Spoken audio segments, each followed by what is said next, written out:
Assalamualaikum korang yang baru masuk. Selamat datang ke live stream aku Jangan lupa untuk tekan button like, share dengan komen. Aku nak pergi hero je. Ada orang tanya, kenapa setiap kali kalah aku asyik kena blame dengan kawan aku? Nampak guys? Benda tu satu benda yang tak bagus tau. Dekat sini apa? Korang tak boleh salahkan member sebab kau pun 2x5 je. Mungkin kau punya skill pun tak sama pun macam dia. So tak boleh lah asyik nak salahkan member je. Tak bagus. Cepat lagi komen lagi. Kenapa aku asyik lose streak Kalau korang lose streak maknanya korang ada ciri-ciri yang tak bagus, iaitu nafsu kan? Sebab apa korang nafsu? Sebab korang tak faham apa itu strategi, hero pick, kita punya meta, rotation, semua kena tahu. Kalau korang tak tahu benda tu, mesti korang akan main macam mana? Nafsu, korang akan langgar je semua orang. Benda tu lah yang akan buatkan korang kalah. Zon, kenapa setiap kali aku main ML, phone aku cepat panas dengan lag? Simple. Sebab apa? Aku punya phone tak ada mengalami masalah macam korang. Sebab aku punya phone 30 Pro aku beli dekat Com Asia ya. Aku minat beli dengan diorang ni sebab apa tau? Sebab masa aku beli tu, seller tu dah cakap dia dah test dengan 32 step quality check. Maksudnya before aku beli tu, diorang dah check dia punya screen, sound dengan body. Dia make sure korang dapat dalam in a good condition. So dekat para gamers kat luar sana tu, jangan lupa untuk beli dekat Com Asia. Harga murah, quality phone sama macam baru. Alright guys, sampai sini je live aku. Terima kasih kepada yang dah menonton. Terima kasih yang dah like and share. Kita jumpa lagi pada stream yang akan datang guys. Assalamualaikum.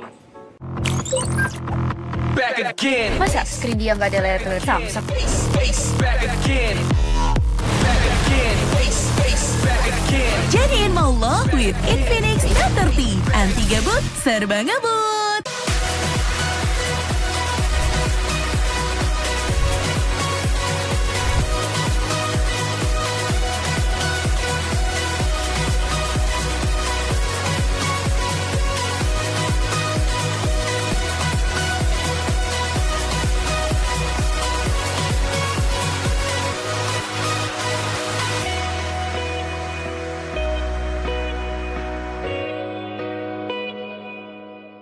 Korang nak tahu tak apa rutin harian saya? Saya kalau bangun pagi saya akan exercise and then mandi. Lepas tu saya breakfast lah. Babosa!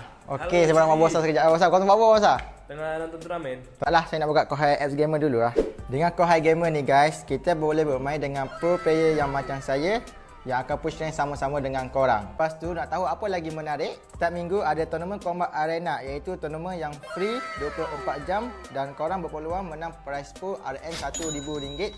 Nanti akan ada upcoming future di mana korang boleh berinteraksi dengan influencer ataupun gamer kegemaran korang melalui profil diorang. Korang even boleh book direct terus dan paling best korang boleh beli merchandise diorang yang buatkan Chibi enjoy sebab diorang ada komuniti diorang sendiri, iaitu Discord dan WhatsApp tau. Korang boleh borak-borak santai dengan player lain dan boleh dapatkan latest info dan pelbagai hadiah menarik percuma dari Kohai. Best kan Kohai game app ni? Macam-macam ada. Jumpa Chibi di sana. Adu skill antar negara lebih mudah dan terjadwal di Kohai Scream Arena.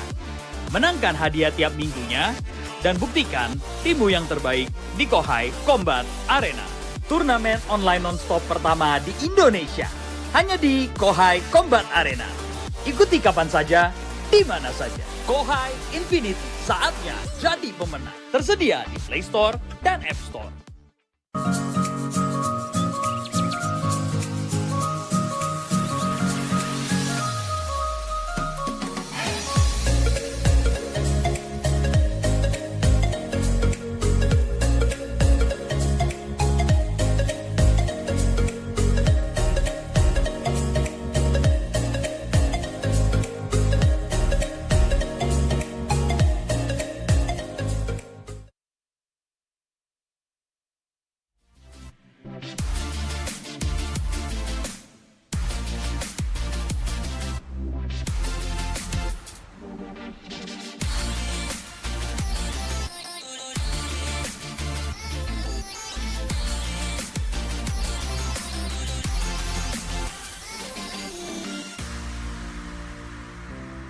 Aduh, kalah lagi ni. Aduh, phone aku lag pula. Aduh, kalah lagi. Phone aku lag pula. Sabar je lah, Son. Nak buat macam mana? Phone kau tu dah lama sangat dah tu. Phone ni pun baru aku beli dekat Komersia. Murah-murah pula tu. Weh, betul ke murah beli dekat Komersia? Kedai dekat mana? Komersia ni adalah salah satu kedai e-store yang jual macam-macam jenis phone tau. Harga diorang pula berpatutan dan diorang ni specialist tau dalam phone second hand. Aku nak beli phone gaming. Berapa boleh dapat? Jangan risaulah, commission ni kalau korang beli phone dengan diorang, kau boleh jimat 50% tau. Apa yang best lagi, kau boleh dapat 12 bulan jaminan untuk phone kau. Diorang ada buat 32 quality step untuk pastikan phone kau sihat. Okey, sekarang ni tolong bagi tahu dekat mana nak beli. Alah, kau boleh buka je online dekat e-store diorang. Senang je beli sekarang ni, boleh postage dan beli phone gaming. Lepas ni aku immortal, kau tengok aku, kau yang kat Epic tu. So guys, kalau korang pun nak beli phone second hand, beli dekat Commercial. Memang best. Gua yakin yang cewek ini pakai nggak sembarangan. Bass. Gak bisa. Lo nggak bisa main sambil ngecas. Jadiin mau lo with Infinix Note 30. Anti gabut, serba ngebut. Watch, Play, Stream. Channel esports dan game pertama di Indonesia. Hadir untuk merangkul komunitas game. Mulai dari gamer casual, pro players, tim esports, game developer, game publisher. Menggabungkan seluruh ekosistem esports dan game. Only on Dance Play. Watch, Play, Stream. Okay guys, saya ada 15 saat je untuk cakap pasal benda ni. Korang nak jadi pro player tak? Korang nak saya carry tak? Okay, korang kena download apps Kohai Gamer. Lepas tu, jangan lupa register account. Terus tekan feature real time dan schedule service. Jangan tanya asal ni real ke tak. Dia memang real. Dah, jumpa korang kat sana. Bye-bye.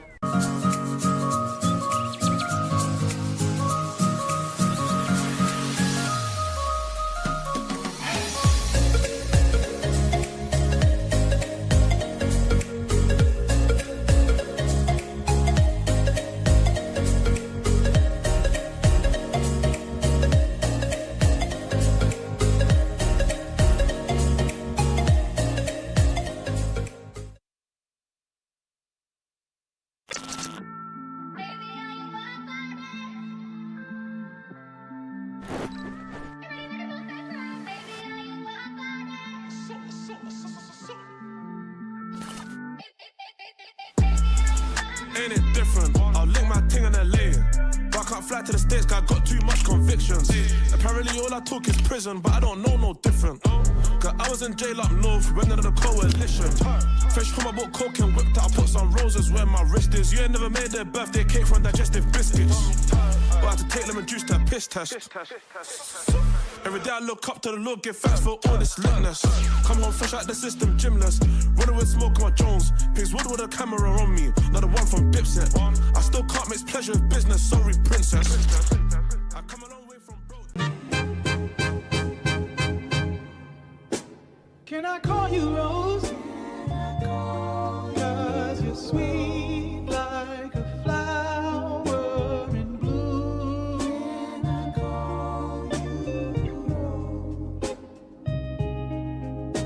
Can I call you Rose? Cause your fragrance takes over the room. Darling,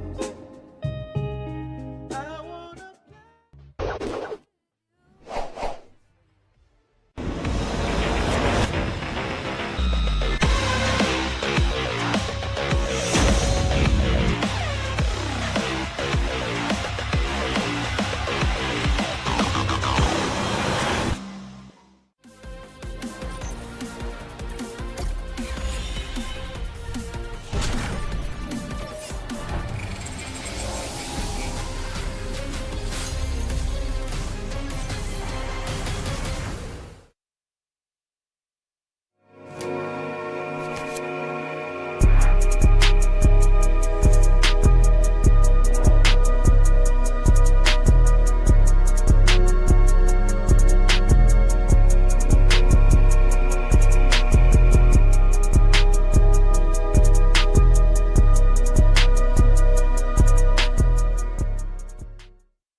So ComAsia's latest physical store is now open here at KL Central.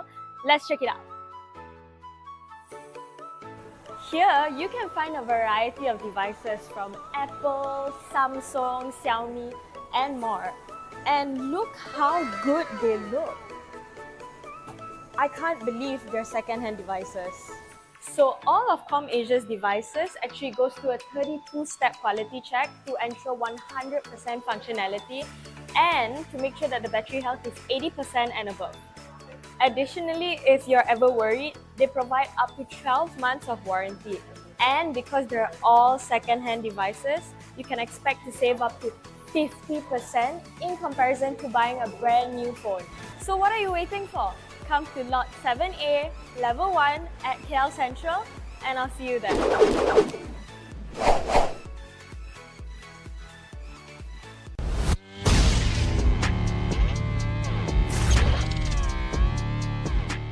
Setiap hari merupakan cabaran baru untuk saya. Kebaikan teh hijau buk dengan aroma yang segar membantu saya secara fizikal dan mental.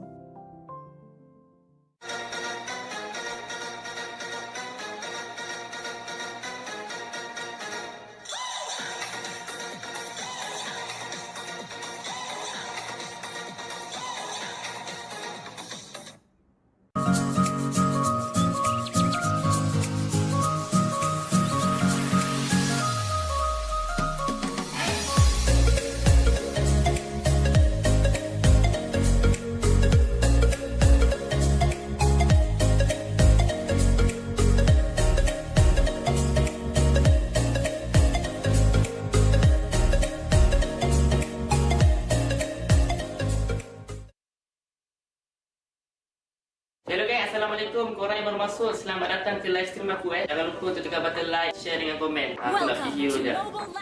Ada orang tanya, kenapa setiap kali kalah aku asyik kena blame dengan kawan aku? Nampak guys?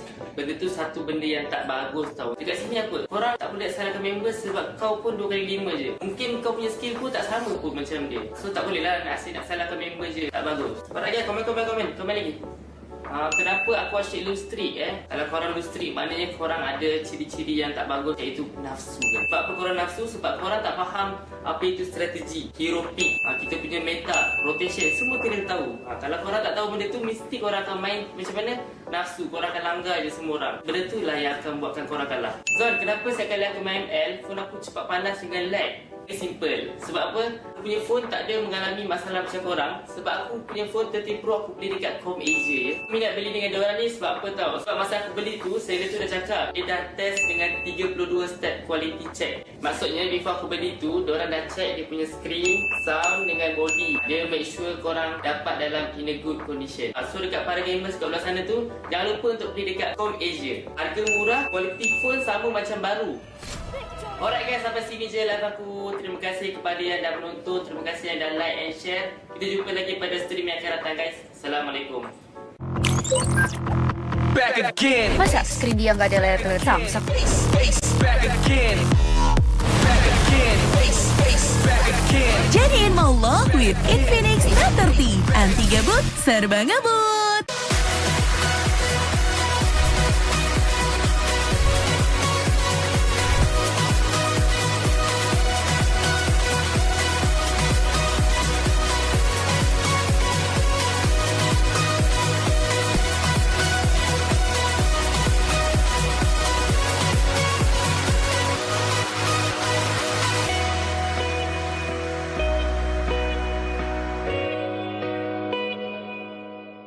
Korang nak tahu tak apa rutin harian saya? Saya kalau bangun pagi saya akan exercise and then mandi. Lepas tu saya breakfast lah. Babosa.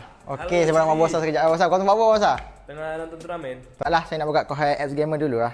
Dengan Kohai gamer ni guys, kita boleh bermain dengan pro player yang macam saya yang akan push rank sama-sama dengan korang. Lepas tu nak tahu apa lagi menarik? Setiap minggu ada tournament combat arena, iaitu tournament yang free 24 jam dan korang berpeluang menang prize pool RN RM1,000.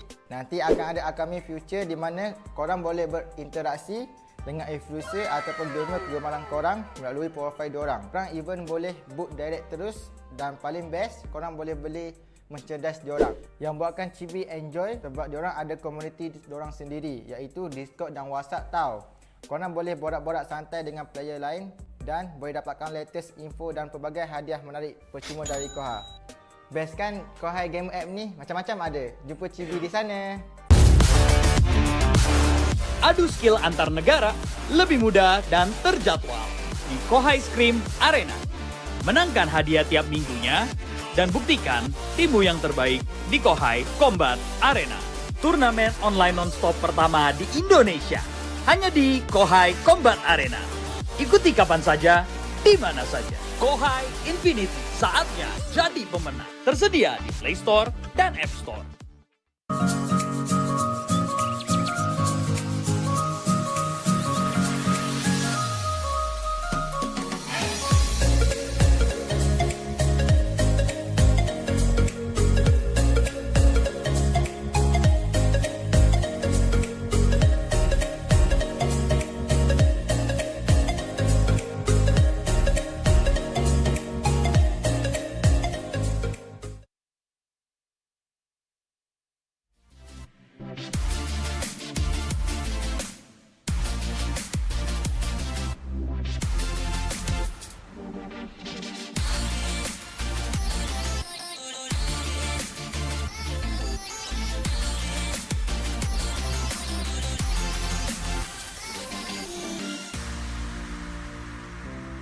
Aduh, kalah lagi ni. Aduh, phone aku lag pula. Aduh, kalah lagi. Phone aku lag pula.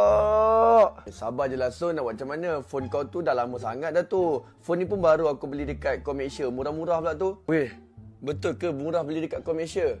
Kedai dekat mana? Komersial ni adalah salah satu kedai e-store yang jual macam-macam jenis phone tau. Harga diorang pula berpatutan dan diorang ni specialist tau dalam phone second hand. Aku nak beli phone gaming. Berapa boleh dapat? Jangan risaulah, Komersial ni kalau korang beli phone dengan diorang, kau boleh jimat 50% tau. Apa yang best lagi, kau boleh dapat 12 bulan jaminan untuk phone kau. Diorang ada buat 32 quality step untuk pastikan phone kau sihat. Okey, sekarang ni tolong bagi tahu dekat mana nak beli. Alah, kau boleh buka je online dekat e-store diorang. Senang je beli sekarang ni, boleh postage dan beli phone gaming. Lepas ni aku immortal, kau tengok aku, kau yang kat Epic tu. So guys, kalau korang pun nak beli phone second hand, beli dekat Komersial. Memang best. Gua yakin yang cewek ini pakai nggak sembarangan. Bass. Nggak bisa. Lo nggak bisa main sambil ngecas. Nggak bisa. Jadiin Molo with Infinix Note 30. Anti gabut, serba ngebut. Watch, Play, Stream. Channel esports dan game pertama di Indonesia.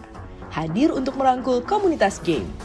Mulai dari gamer casual, pro players, tim esports, game developer, game publisher.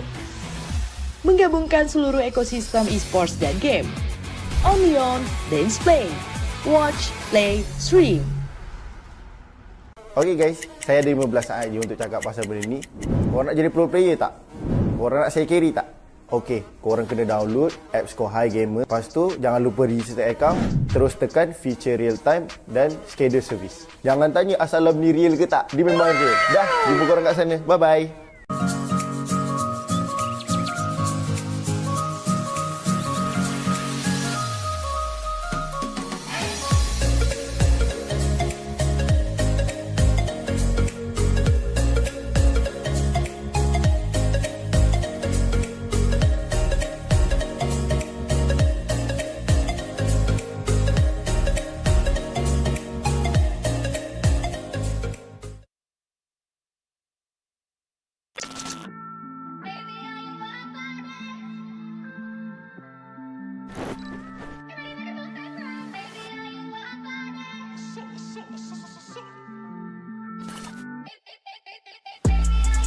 Ain't it different? I'll link my ting in LA. But I can't fly to the States, cause I got too much convictions.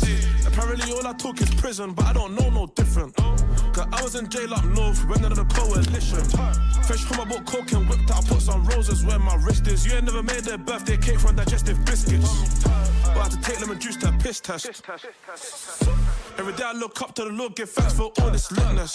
Come home fresh out the system, gymless. Running with smoke on my Jones. Pigs wood with a camera on me, not the one from Dipset. I still can't mix pleasure with business, sorry princess. I come a long way from broke. Can I call you Rose?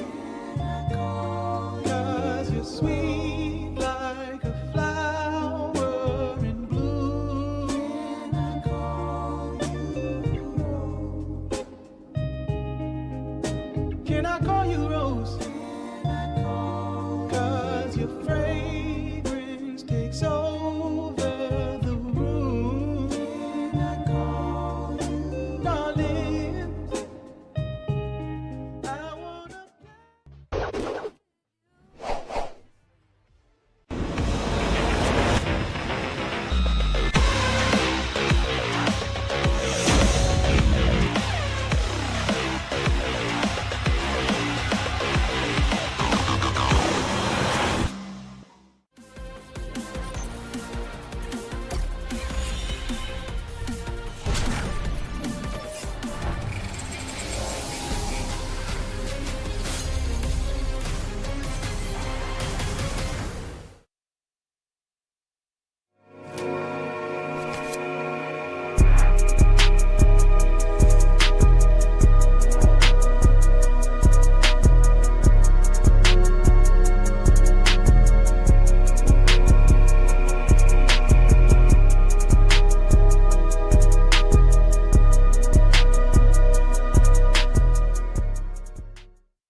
Guys, SOCOM Asia's latest physical store is now open here at KL Central.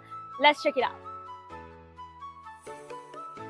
Here, you can find a variety of devices from Apple, Samsung, Xiaomi, and more. And look how good they look. I can't believe they're second-hand devices. So all of ComAsia's devices actually goes through a 32-step quality check to ensure 100% functionality and to make sure that the battery health is 80% and above. Additionally, if you're ever worried, they provide up to 12 months of warranty. And because they're all second-hand devices, you can expect to save up to 50% in comparison to buying a brand new phone. So what are you waiting for? Come to Lot 7A, Level 1 at KL Central, and I'll see you there.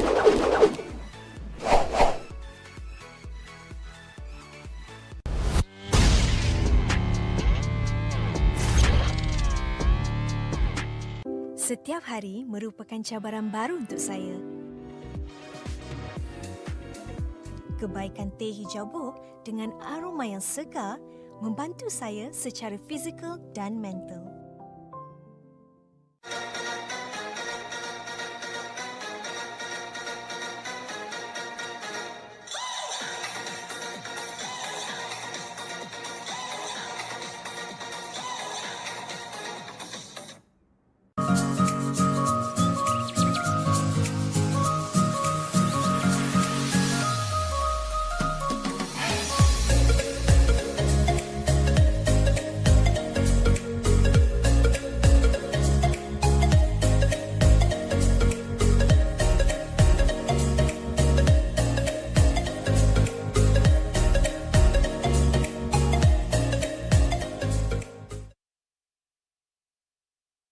Hello guys, Assalamualaikum. Korang yang baru masuk, selamat datang ke live stream aku. Jangan lupa untuk tekan button like, share dengan komen. Aku nak video je.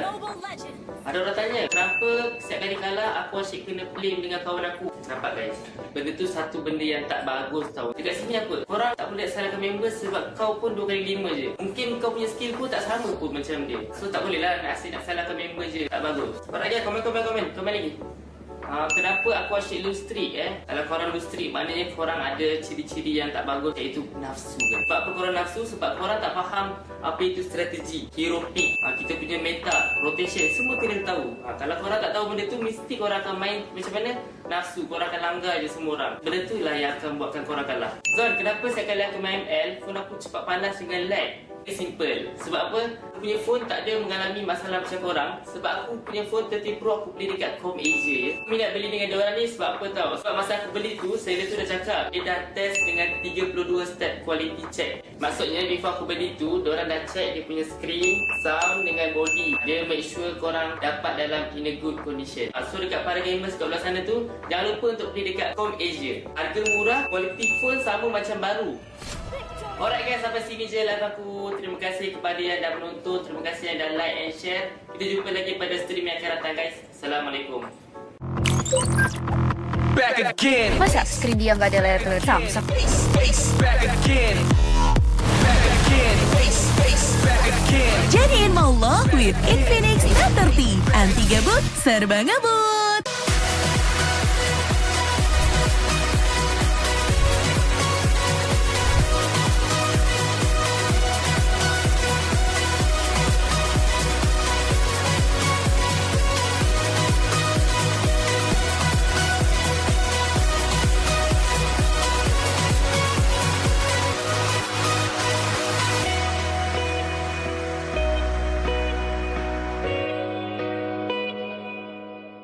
Korang nak tahu tak apa rutin harian saya? Saya kalau bangun pagi saya akan exercise and then mandi. Lepas tu saya breakfast lah. Babosa! Okey, saya barang Babosa sekejap. Babosa, kau tengok apa Babosa? Tengah nonton turnamen. Taklah, saya nak buka Kohai Apps Gamer dulu lah. Dengan Kohai Gamer ni guys, kita boleh bermain dengan pro player yang macam saya yang akan push rank sama-sama dengan korang. Lepas tu nak tahu apa lagi menarik? Setiap minggu ada tournament Combat Arena, iaitu tournament yang free 24 jam dan korang berpeluang menang prize pool RN RM1,000. Nanti akan ada upcoming future di mana korang boleh berinteraksi dengan influencer ataupun gamer kegemaran korang melalui profile diorang. Korang even boleh book direct terus dan paling best korang boleh beli merchandise diorang yang buatkan Cibi enjoy sebab diorang ada komuniti diorang sendiri iaitu Discord dan WhatsApp tau. Korang boleh borak-borak santai dengan player lain dan boleh dapat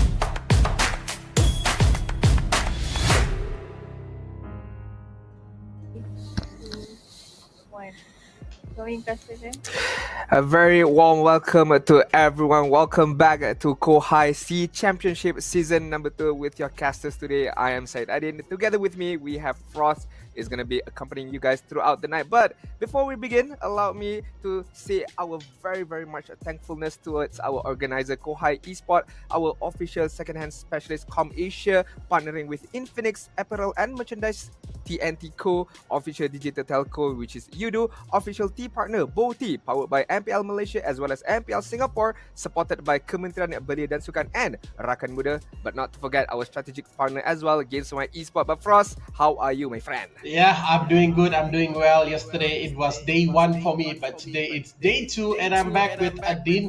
So this is our first time being in the same desk for the English casting. But anyways, today we got 2 matches will be coming in. But before that, we will look into the tournament format, which is we got 13 Titans, which is they were invited teams. Then we got wildcard teams, which is 3 dark horses. And then from open qualifiers, we got 16 challengers from Malaysia as well from Indonesia.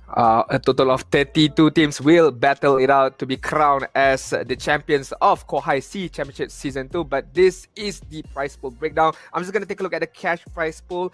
First place is going to be obtained 6,000 USD. Second place 3,000 USD. Third place 105,000 USD. Fourth place 1K. And grand final MVP 500 USD. Man, Frost, that is some a juicy price pool. I'm not gonna lie. That's a whole pack, man. If you include the championship things, it's a whole pack. But anyways, for the people who are watching out there, make sure you guys join the Kohai end of year giveaway and make sure you guys follow the steps and win fantastic prizes. And the contest period starts from 19th of December to 31st of January. So make sure get the Kohai app and also get a 2 ringgit trade-in with Pro offer also. And you got iPhone 12 boys. And if I just see 300 ringgit worth of TNT co-watchers and timers. Correct. And for those of you who are, quite active on your social media, you guys can screenshot all your live stream, whether it's on Facebook, it's on TikTok, but make sure you guys use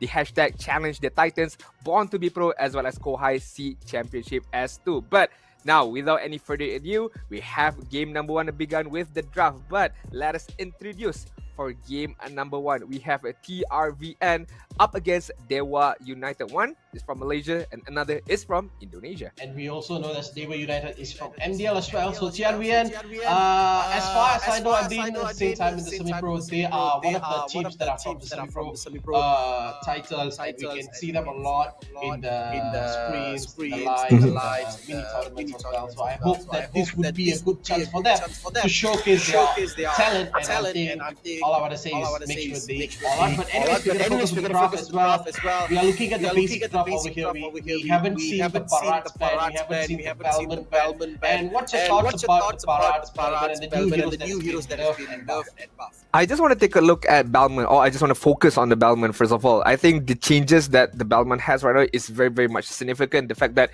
you cannot get knocked up, you cannot get interrupted by your cyclone sweep or even your little counter is a big difference. Not only that, the changes on War X as well, giving you a bit more spell vamp and allowing Balmon to scale up even much more faster. I think it's a big threat, and a lot of teams are looking forward Balmon either on the jungle or either on the XP lane, because tons of time I've seen either in ranked games or even in scrims, the movement speed Balmon gain from that War X is immense, and the fact that he moves very, very much fast, agile, be able to rotate quickly is a big factor. And one of the things that we are telling about Balman is the brute force. It happens to be one of the best items on it. All you need for Balman to be annoying is in the early game, get a War Axe, charge him up with the brute force, that's it. You gotta spin the world, you don't care about anything, you'll be very fast. But anyways, I did the first pick from DEWA, I think it would be the Green. And it's still, I think these teams are not yet comfortable with the new patch. So I think they are still preferring the old meta, which was, the Guinea, the Joy, and then Nolan. And right now, I think the Joy is still out there. So TRVN has a high chance to get the Joy on their hands as well. The Joy, the Fire Maze, but I don't think it's not a bad thing to be able to use old metals or old patches, because like you mentioned, teams are adapting to the new patches, and the fact that Gwyn is not being nerfed as much, I mean Arlot is not being nerfed as much, Joy is not being nerfed as much, so it's still much usable. As of time goes on, maybe we can see much more changes, but right now Minotaur is gonna be the main pickup. Probably it's just gonna have a bigger front line in front with the Minotaur as well as the Minion's Fury, and the hero that we talk about, Balmon, is going to be the pickup. Question is it going to be a jungle or an EXP lane? Because the first day, I've seen one of the few teams use Balmon on the EXP side.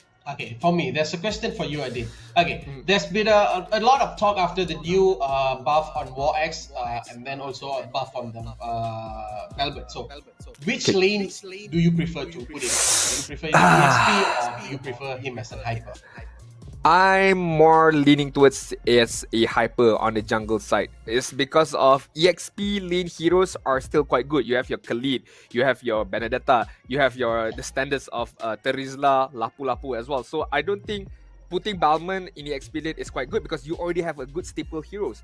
But when you put Balmon in the jungle, as we mentioned, the movement speed that he gains and not being able to interrupt the Cyclone Sweep and Little Counter is very much beneficial for him to be able to control the neutral objective. But as we take a look at DEWA United right now, Lilia as well as Bruno, two, I would say, power pick in terms of magical damage as well as physical damage to be able to dish out the output damage up against Minotaur even before he manages to use the Minion's Fury. Yeah, we know that Lilia is one of the main factors, one of the counter factor for the frontline team fights. Like we can see itself, Minotaur and Balmon, both of them are a pretty good frontliner. They're going to be like in front of your faces, dealing out damage, cyclone sweeping, and then the will be coming up. And having the Lilia itself shows that Team DEWA is prepared to force them to back off with the blooms as well. But Cloud, okay, this I think I have a question, a bit questionable for me. I think if the Cloud even goes in, can he even sustain the damage that Lilia?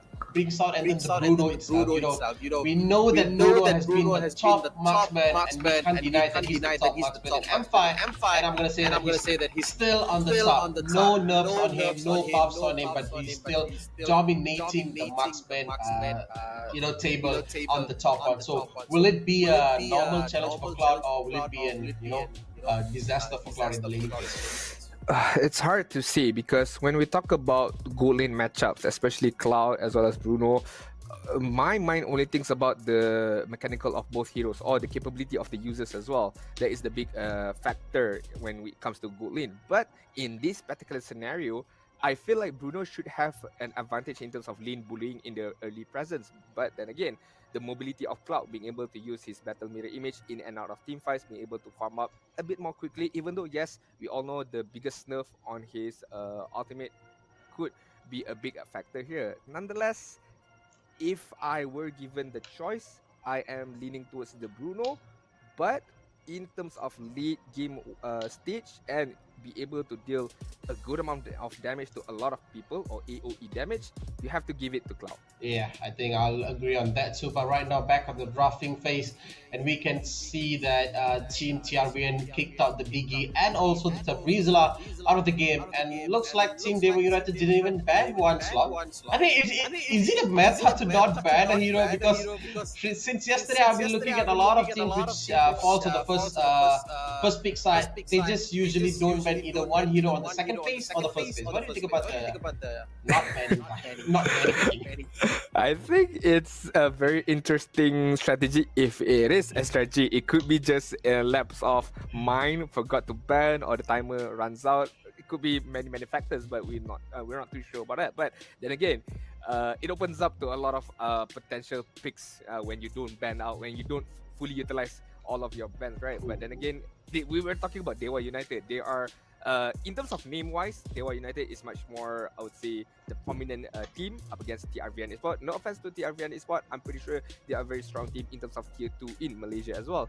But to be able to challenge, okay, I don't ban a single hero, you guys can pick whatever you want to choose, we will deal with it with whatever we have. So that is kind of like a big statement that DEWA United brings. Some kind of, I would say, mental check as well up against TRVN. Then TRVN should be ready for the challenge. But anyways, TRVN, they have the pick over here. They could go for the Dita would be a pretty good thing with the Minotaur over here. They can even go for if I'm not mistaken, they still do have the Faramis in the lane, but yeah, the Yif would be their choice. They are going for the all-out team fight. Yif will be coming in with the real manipulation, the Bleeding Fury, with the Cloud's ultimate, blazing duel. It's going to be a tough time to handle if Team DEWA United is got caught on the team fight moment. Yeah, I agree. I definitely agree with you right there. TRVN does have the, I would say, bigger ultimates that they have currently with the real world manipulation, with the Minions Fury as well. We did mention about that, as well as the Blazing Duet.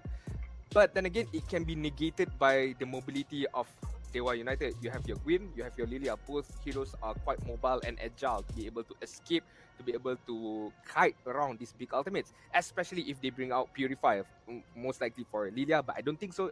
She must be able to use probably the Flicker over here. But, again, another disengagement with the Edith and the Yuzong as well. Both are able to use their own skill set to either counter-engage the crowd control or / team fight that TRVN has. Yeah, and I think this is the last pick of the day for TRVN. This is the game number 1, and I usually call this game normally the best of 3 series. I'll call the first game as the momentum game. Whenever you win the first game, you will feel like you can win the second game as well. You need to bring the momentum up to the second game. But the Lapu-Lapu coming in, I think it's a pretty much smart choice over from TRVN. They still have one hero who's going to be easily reaching backlanes, such as Bruno and Lilia with the Raging Slash and also the Bravest Fighter. But that's it for the draft. I think this would be a good draft from both of the sides. But walk over me about the draft from DEWA. What is their win conditions, Adit?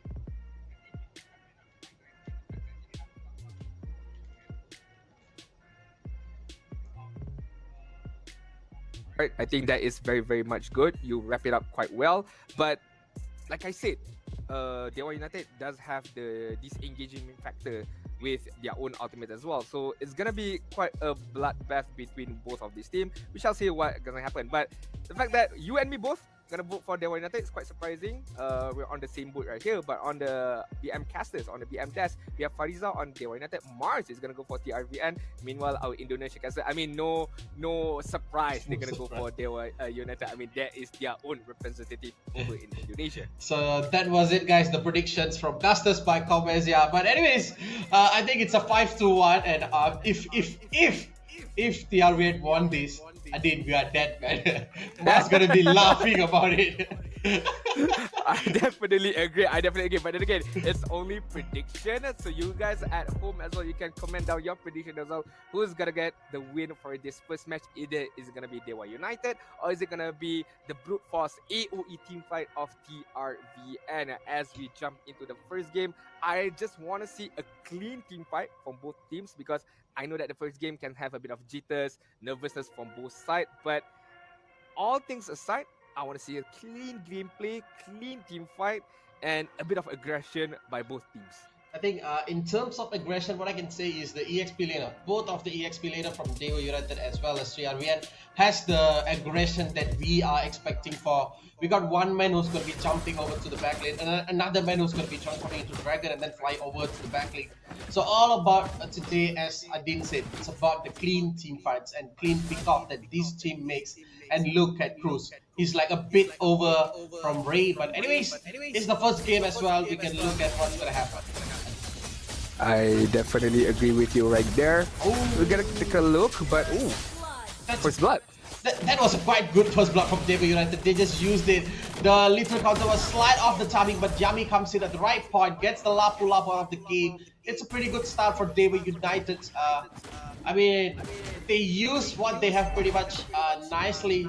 I'm just worried about Cruz and the lethal counter timing. It should be even more perfect with the power. I definitely agree with you right there. Not to a great start for TRVN Esports, but hey, it's still very much early on. The first turtle just spawned on the bot side. We can see what TRVN may do with this Dalmon.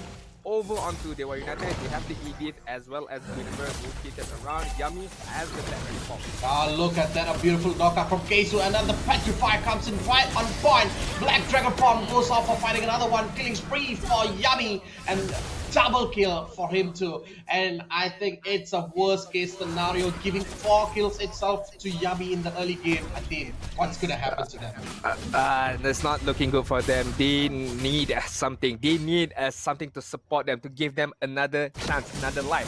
Just like from Asia, giving another chance at life at our devices, our smartphone, the best second-hand dealer. And now that they are partnering up with Yudu, you may get 100 voucher off Asia if you register with Yudu. But back to the game. As of the 3-minute mark, DEWA United is enjoying the advantage right now.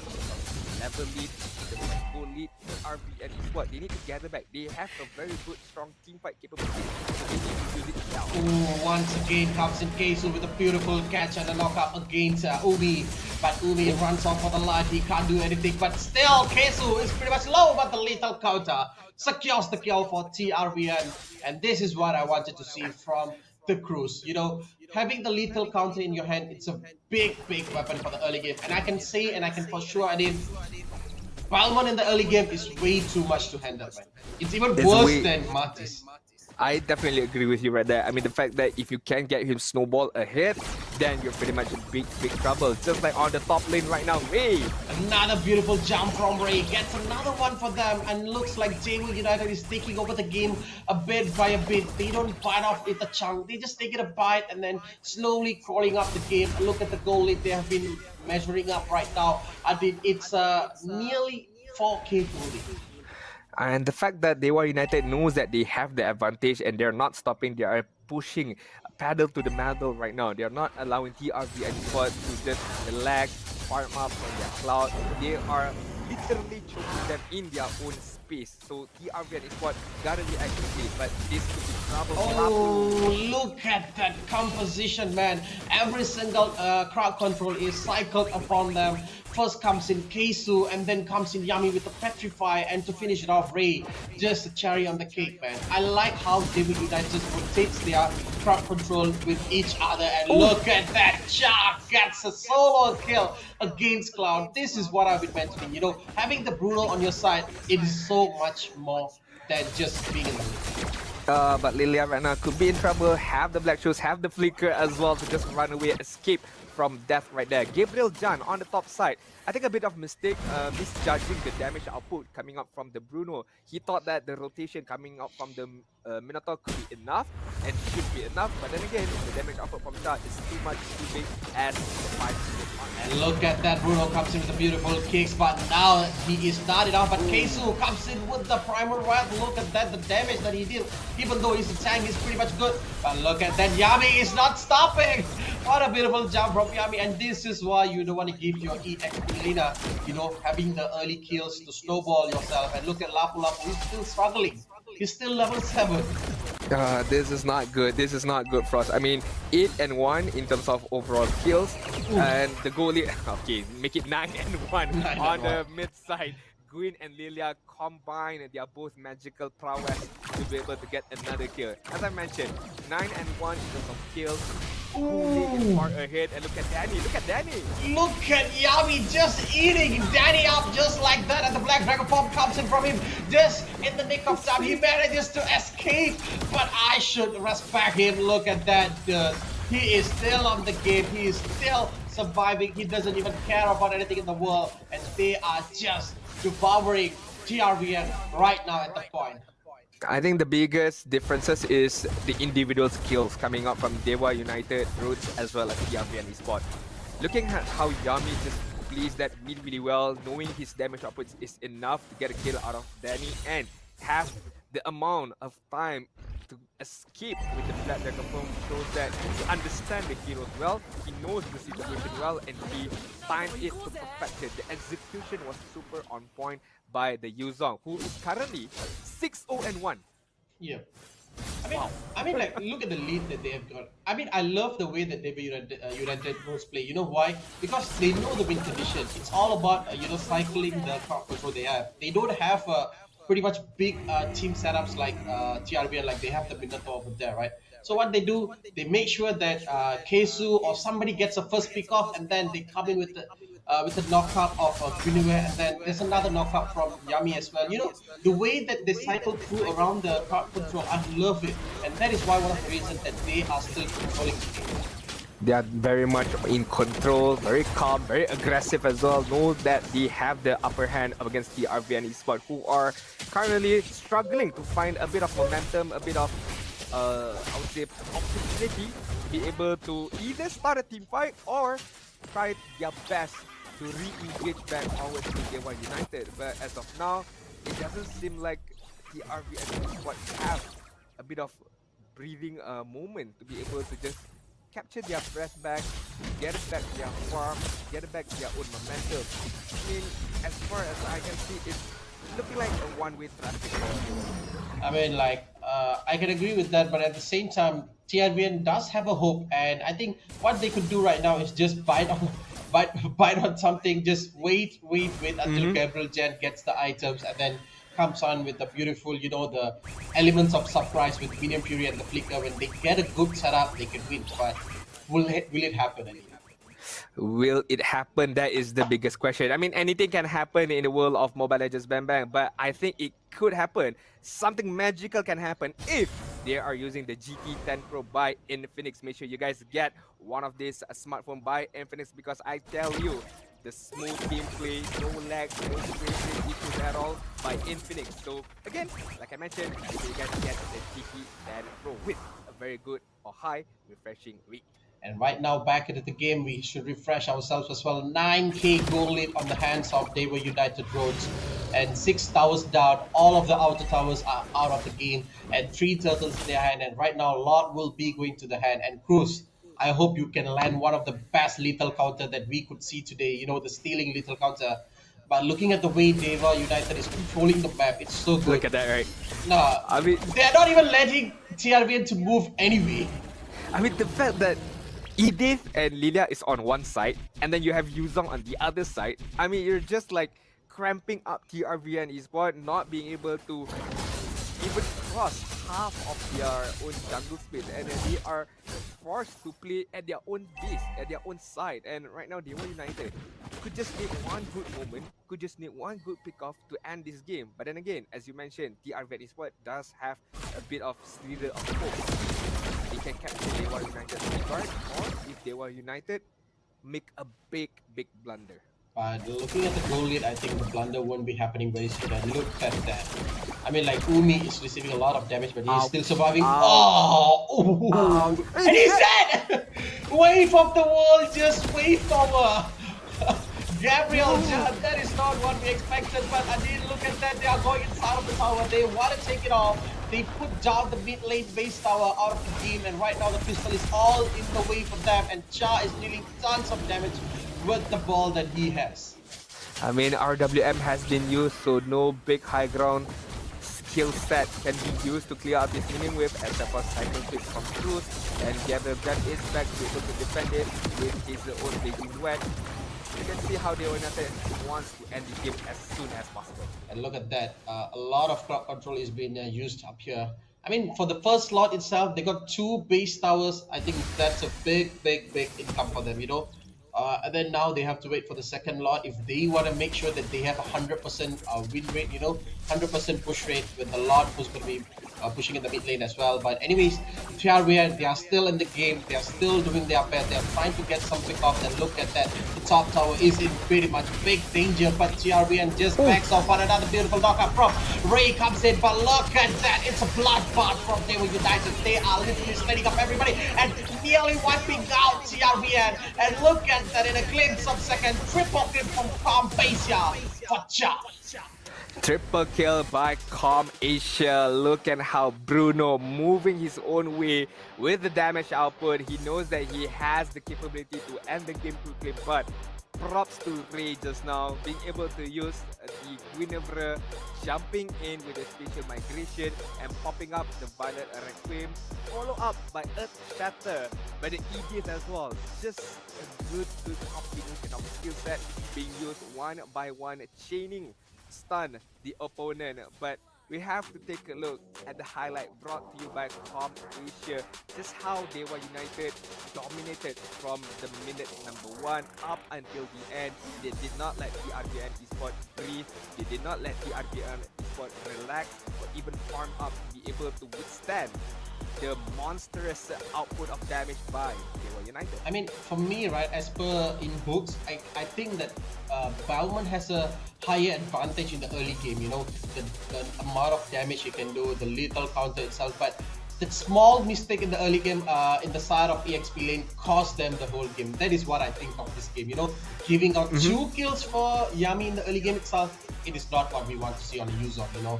Man, it's just the first minute of the game and you give 2 kills for Yuzong, and Yuzong will be like, okay, I'm going to go for damage dealing. And in the mid game itself, you can see how much Danny suffered once the Yuzong came into him.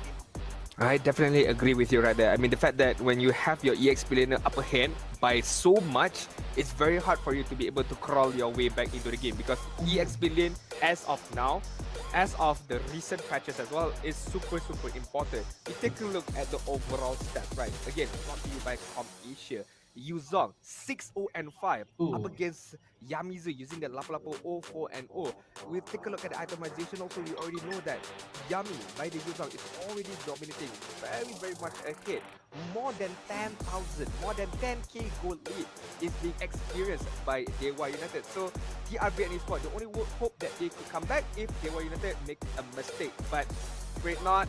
Yami is here. Yami won't make any mistake, so he is gonna be nominated by our MVP again, brought to you by It might be his IGN Yami, but he had a yummy game today, you know, eating all up. 605. Well, it's a beautiful Yuzong, but he even got the Hunter Strike in the first item as well. Normally, if you see at a Yuzong and a Lapu-Lapu, it will be a defensive battle, you know, buying up the defensive item. But he's like, okay, who cares? I got the kill. I'm Yami now. I can hit anybody one. And then Hunter Strike, and then Dominus Ice. And then that's it. He ends the game just like that. But anyway, TRVN still has a hope on the second game. We're lucky he did not use the Barats. Oh. Or else the perfect name already. The perfect name, the perfect hero, the perfect IGN. And you know what is else perfect, Frost? It's actually Kohai. So make sure you guys all download the Kohai app for you guys to be able to enjoy gaming with random people or even famous streamer or even a pro player as well. And not only that, there's a lot of giveaway that you guys can get from the Kohai app. So make sure you guys download it and might as well share our live stream because there is a giveaway if we can hit our concurrent viewers. And I think that's it for game number 1, if I'm not mistaken. We will be taking a short break for game number 2. So make sure you guys don't go anywhere. Stay tuned with us. This is Kohai C Championship Season 2 and we will be back. Okay. So I think like it's still time. I thought it's still time. Okay. It's okay. We heard it wrong. Because the first game was so intense. It was a bloodbath of a game. I mean, I want to take a break. I want to take a breather. The fact that the team TRVN also want to take a breather because the fact that our format is best of 3, but it's a single elimination. So there is no lower bracket. There was no upper bracket as well. So we have to be sure that all the teams are very much prepared, number 1. And second of all, they don't take any risks or any chances because you only get one chance, one opportunity to be able to move forward. Yesterday or even the first day, we saw or we bid farewell to 6 teams already out of 32 teams. I mean, like, so it's a very tough battle. Yeah, and I think all I can say for TRVN for the second game itself is don't lose your hopes. You still got one game in your hands. Make sure you guys give a comeback for DEWA United. Do what you do the best, and then that's what they have to bring into the second game, Adin. To force us for a game number 3, we shall see if TRVN have what it takes, have the initiative to do so. If let's say if they were to wear the TNT Co merchandise, right, I think they would have the capability or the swag to be able to come back. And make sure everyone out there go out and get the TNT Co merchandise as well. You guys can purchase it at the website tntco.co to get your hands on the merchandise. I have all 3. The collaboration with MLBB. So I'm feeling good. I'm feeling okay. We're feeling okay here at the caster desk. And I really hope that TRVN Esports have what it takes to be able to crawl their way back in game number 2 up against a prominent name. I'm not gonna lie, DEWA United is still quite strong as well. Nonetheless, we will take a very short break. We'll be right back with Kohai C Championship Season number 2.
SOCOM Asia's latest physical store is now open here at KL Central.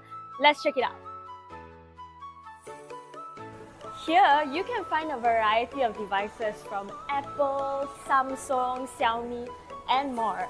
And look how good they look. I can't believe they're second-hand devices. So all of ComAsia's devices actually goes through a 32-step quality check to ensure 100% functionality and to make sure that the battery health is 80% and above. Additionally, if you're ever worried, they provide up to 12 months of warranty. And because they're all second-hand devices, you can expect to save up to 50% in comparison to buying a brand new phone. So what are you waiting for? Come to Lot 7A, Level 1 at KL Central, and I'll see you there.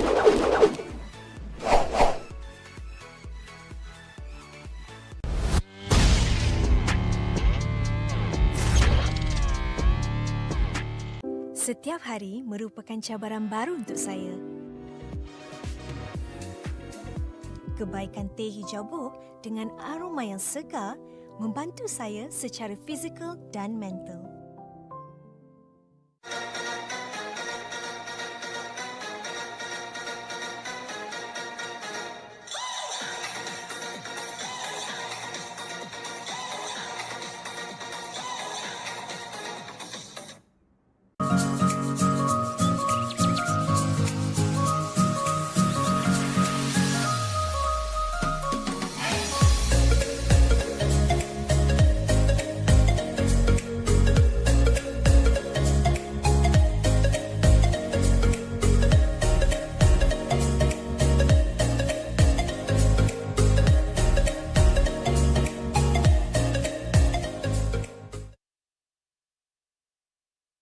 Hello guys, Assalamualaikum. Korang yang baru masuk, selamat datang ke live stream aku. Jangan lupa untuk tekan button like, share dengan komen. Aku nak video je.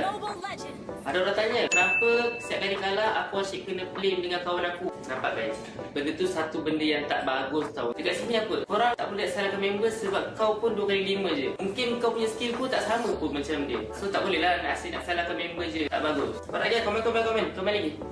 Kenapa aku asyik lose streak Kalau korang lose streak, maknanya korang ada ciri-ciri yang tak bagus, iaitu nafsu kan? Sebab apa korang nafsu? Sebab korang tak faham apa itu strategi, hero pick, kita punya meta, rotation, semua kena tahu. Kalau korang tak tahu benda tu, mesti korang akan main macam mana? Nafsu, korang akan langgar je semua orang. Benda tu lah yang akan buatkan korang kalah. Zon, kenapa setiap kali aku main ML, phone aku cepat panas dengan lag? Simple. Sebab apa? Aku punya phone tak ada mengalami masalah macam korang. Sebab aku punya phone 30 Pro aku beli dekat Com Asia je. Aku minat beli dengan diorang ni sebab apa tau? Sebab masa aku beli tu, seller tu dah cakap dia dah test dengan 32 step quality check. Maksudnya before aku beli tu, diorang dah check dia punya screen, sound dengan body. Dia make sure korang dapat dalam in a good condition. So dekat para gamers kat belah sana tu, jangan lupa untuk beli dekat Com Asia. Harga murah, quality phone sama macam baru. Alright guys, sampai sini je live aku. Terima kasih kepada yang dah menonton. Terima kasih yang dah like and share. Kita jumpa lagi pada stream yang akan datang guys. Assalamualaikum. Back again. Masa skrin dia nggak ada layar Samsung? Back again. Back again. Back again. Jadiin maulah with Infinix Note 30. Anti gabut, serba ngebut.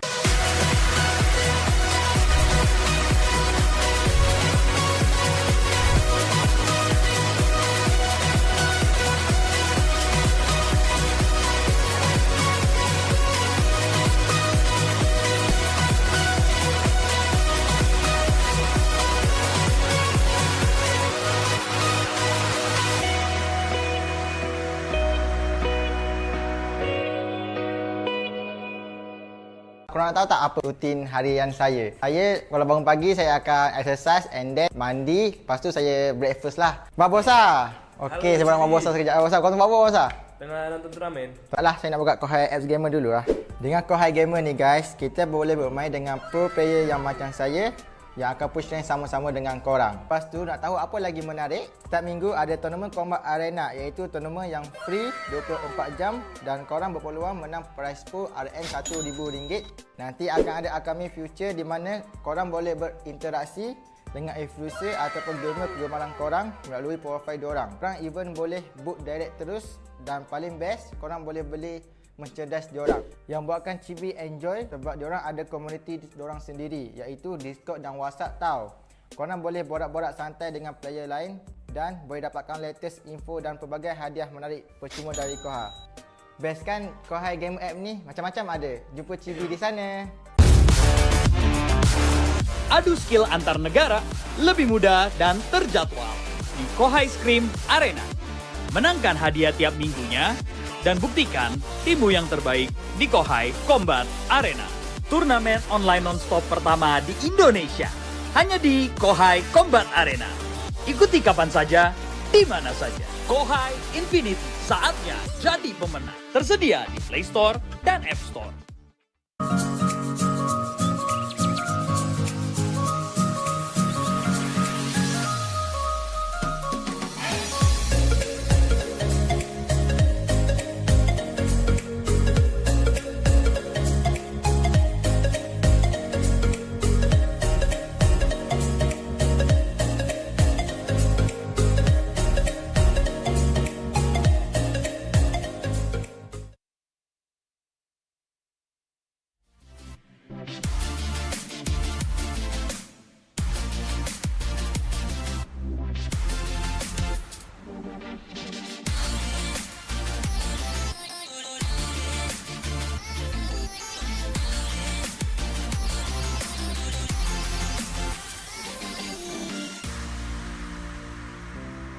Aduh, kalah lagi ni. Aduh, phone aku lag pula. Aduh, kalah lagi. Phone aku lag pula. Sabar je lah, Son. Nak buat macam mana? Phone kau tu dah lama sangat dah tu. Phone ni pun baru aku beli dekat Komersia. Murah-murah pula tu. Weh, betul ke murah beli dekat Komersia? Kedai dekat mana? Komersia ni adalah salah satu kedai e-store yang jual macam-macam jenis phone tau. Harga diorang pula berpatutan dan diorang ni specialist tau dalam phone second hand. Aku nak beli phone gaming. Berapa boleh dapat? Jangan risaulah. Welcome back to Kohai Sea Championship 2023, and we are with you guys. I'm Frost and this is Adin. But before everything, we should thank our organizer, Kohai Esports Official Second Specialist Comp Asia. We are partnered with Infinix, apparel and merchandise partner TNT Co, official digital telco Udo, official tea partner Boti, powered by MPL Malaysia and MPL Singapore, supported by Kementerian Belia dan Sukan, Rakan Muda, strategic partner GameSmart Esports, and this is game number 2 on the first series.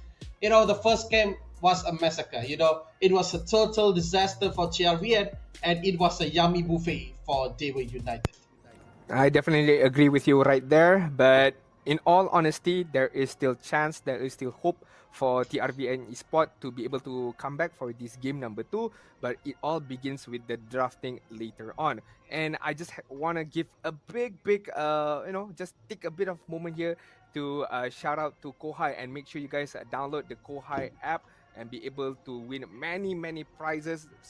Frost did mention earlier on that they're having a giveaway from the 19th of December up until 31st of January as well. So if you guys want to know more about that, so make sure you guys download the Kohai app. But then again, back to game number 2. I feel like the drafting, okay, let me really think about this. It's more of the execution of the team, honestly. Execution of the team needs to be improved further to be able to TRVN dominate even further, or at least give a fighting chance up against DEWA United. I mean, like for me personally, I don't feel like the draft has a problem over there.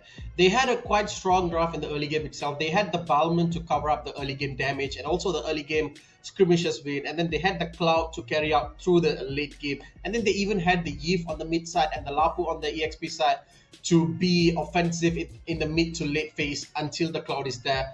I mean, the draft was pretty complete for me. I didn't see any wrong in the draft, and I will accept the same fact that the execution, you know, the early game, giving it out 2 kills for Yami, it was not good for them. Maybe if they won the skirmish in the bottom side of the EXP lane, I would have saw a big, a big chance for them to come back in the late game itself.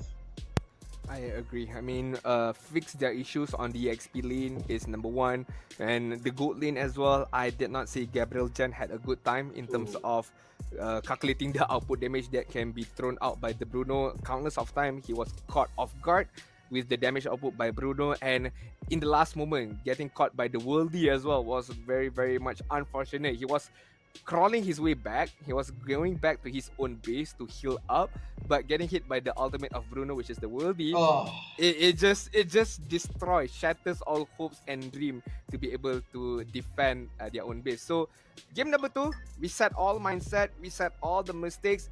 Just think of it as a fresh new game. It's a best of 1. Give it all out. I mean, even if let's say they are not able to get a deciding point to be able to leverage things up, it's okay. Take this as an opportunity for you guys to be able to grow even further. I mean, like, this is the chance for them to prove it up. right now, looking at the drafting phase itself, they kick out Mino, DEWA United. And I know that Minotaur in the right hands is so much worse than anything else. You know, hitting the right time Mino Fury with the 3-man, 4-man knockup, it's not what we want to see as an opponent. But anyways, back to TRVN, they have a lot of choice. They still have the Nolan out of there. They still have the Joy. It's a pretty tough choice for them, either Nolan or Joy. And what would you go for, Adin, if you were given the choice for Nolan or Joy? Definitely Nolan. Nolan 100% for me. I know that a lot of people are going to argue with me. I mean, Joy is better. Joy is much more cuter. But the fact that Nolan has the burst capability to go in, dish a ton of damage, and then goes back out again as quickly as possible, doesn't need stacks as per Joy needed, I think Nolan could be the better judge. Or I'm just Kyrie biased because I've seen him using the Nolan is super intense. Super intense, but look at that. TRVN says we are still going on the Balbert itself. But if DEWA United chooses to get the Nolan and the Joy, I don't know what's going to happen here, man. It would be even worse than game number 1 because all I can say is Joy as a hyper is a problem, but Joy with vengeance is an even bigger problem. But never mind. DEWA United say, we don't want that big. We're going to go for the Terrorizilla and then we're going to get the Lilia again for ourselves. I mean, like, I can already imagine the type of draft they are going for DEWA United itself. Yeah, and liking the TRVN eSport pick as of now, the Brody is a good pickup. Tank Bullier, I would say, or Tank Punisher, I would say, with the ton of pop memory, with the stack as well. But of course, with all other gold inners, they need the items. And Brody, I feel like needs 1 or 2 items could be able to get him onto the online phase to be able to dish out a good ton of damage. But looking back at DEWA United, they still stick with the mobility, with the Lilia, the burst capability of the Lilia as well. And right now, having Terizla as the secret, I would say, initiator from the back using the penalty zone plus flicker is going to be a big surprising factor. So TRVN, if they ever want to perform a team fight or initiate a team fight, they got to be careful of this Terizla. I mean, like, looking at the combo itself from these 2 heroes itself is pretty crucial. Pretty crucial because Terizla penalty zone and it opens a lot of chance for Lilia to, just to use the glooms and then give out a lot of damage. But this is the 3rd pick from DEWA United. They still don't have any hyper choices or even the roam choices as well as the marksman. So they can go out of any of this. And I think to fight off Belburn, I think one of the best choices over here, I can say get a good hero like Martis, the hero that can snowball, the hero that can even farm faster. And even Nolan is a good choice here also. But XIERA coming in from DEWA United. Okay, is it a good pick a date for me? I mean, I'm still confused. So, what do you think about this XIERA as in the lineup? I think it's good in terms of putting up another AoE skill when the penalty zone is being used. With the full barrage, everyone is trapped under the penalty zone, so it's much more easier for XIERA to land those skills. So, in terms of the corresponding of skill, is quite good to force a team fight out of a TRVN. But a single battle with the Brody, I think again Brody should have the advantage earlier on, such as a lane bullier. But it all depends on the rotation of the supports later on. How will they support their own gold laners to be able to farm up quickly? And I feel like the XIERA pick is really relying on the individual skills of the gold laner by DEWA United to be able to perform much more better than Gabriel Jans. But then again, it's just an insight. But we shall see what is going to be the truthfulness out of these both goal laners. I mean, like, one of the things that I just noted is, right, Terizilla's ultimate, the penalty zone, it is one of the biggest counter for Brody. So I'm afraid if Gabriel Jan goes into off position and gets caught into the penalty zone, it might be the end of it. But anyways, looking back at the draft, look at that. 2 of the EX is out of the game as well. They kick out Yuzong, they kick out Khalid as well. So right now, they have the Novaria TRVN. They can even ban out some other heroes such as, the hyper heroes, Nolan, Joy, or even they can go for Akai, Baxia. Just looking at the lineup itself, if Team DEWA United gets one more frontliner as they are, the defensive lines, I mean, XIERA is all free. It's not only that, I mean, if let's say Tigral is not banned, could be another additional of AoE team fight, crowd control team fight with the Implosion. Combo that with penalty zone, combo that with full barrage, combo that with the burst capability damage out of Lilia. That is a very juicy combo if they want to go for that kind of combination. But it could be they could secure their own jungler over here. As you mentioned, Joy, Nolan is still much more available. Is Gwyn available? Okay, Gwyn has been banned. Martis is still quite good. Barat's jungle could be an idea here for DEWA United to be able to use as well. Okay. Kicking out Arlot, I mean, like, it's not the best choice over here. I would prefer the Tigreal, man. Because even the Arlot is in the game, they still have the Nuvaria. And as I said, Akai comes in. Another one. This is why I'm afraid whenever there's an XIERA, if there's an Akai, you gotta be watch out, man. Once you get knocked onto the wall and that's it, you can't even move anywhere. You know, right, XIERA's full barrage, how good it is once it reaches the item spikes. I mean damage spikes, I'm sorry. Yeah, I think there is another additional crowd control that DEWA United can use upon Brody, upon Novaria, if they are ever out of position with the heavy spin. Again, combination with penalty zone as well. And even XIERA are free enough to be able to hit with her own basic attack. But then again, this is going to be a Akai jungle, so it doesn't have flicker, doesn't have a gap closer ability. But then again, using his own retribution to slow down the enemy and to be able to hit them with the body slam as well as the heavy spin. But right now, looking at TRVN, they responded with Rafaela as well as Benedetta. I'm okay with the Benedetta pickup. Mobility, very mobile, very agile to be able to escape a few abilities. But the Rafaela, I think because they know that they are lacking mobility, hence why they are picking up the Rafaela with the Holy Healing to be able to speed up their own movement. But in terms of synchronization with the other heroes, I'm not too keen right now. I mean, like, for me itself, whenever you have a Novaria in your lineup, make sure at least you have one hero that can set up, you know, to maximize the Novaria's ultimate. If not, it's gonna be pretty hard. I mean, like, okay, what's the use of Novaria? We know that once she's opening up ultimate, it's gonna be like hitting a lot of people. But look at that, Kadita comes in. What's your thought about this, Adit? Kadita. We did mention about how DEWA United can put in more crowd control, put in more AoE skill set, and one of the biggest is Kadita. Again, I think it's all fully focused on they want to shut down the Brody as quickly as possible. But this is the caster prediction brought to you by ComAsia. Again, we are all in the boots of DEWA United. Only Mars, the only sole target for TRVN eSport. We shall see who will prevail. But back to the composition. Yeah. Again, each and every single heroes of DEWA United can focus on the Brody. So the Brody is gotta be somewhat very much careful, and the support coming in from Rafla has to be on point. The Holy Healing, the Holy Baptism to be able to stop the movement of penalty zones. You got the full barrage, you got the rough wave, you got Akai, heavy spin as well. So I wish all the best to Gabriel Jan later on. I can't imagine how hard it is going to be for Gabriel Jan to survive in the lane. But anyhow, we're gonna look at the game. What's gonna happen in game number 2 of the first series in Kohai C Championship Season 2. It is against DEWA United Roads versus TRVN Esports. And this is the game, do or die for TRVN, and it's the winning game for DEWA United. And looking at the way Danny is forced to go home in the early game itself, and this is one of the reasons why Lilia is picked by a lot of majors out there. You know why? Because Lilia easily holds up the early game lane and wins the minion push. I definitely agree with you right there. When she plants all the bomb earlier on, and anybody who walks up to it in the early stages will get decimated quite a lot of HP of health. But we have to take a look at the EXP lane right now. Yamizu is holding up really well up against Yami, one level ahead, as well as Cruz being able to steal that small jungle minion over onto a race. So 2 out of 5 lanes are won by TRVN Esports as of now, before the first turtle spawn. So it's a good moment for TRVN Esports. But look at the top side. Look at top side.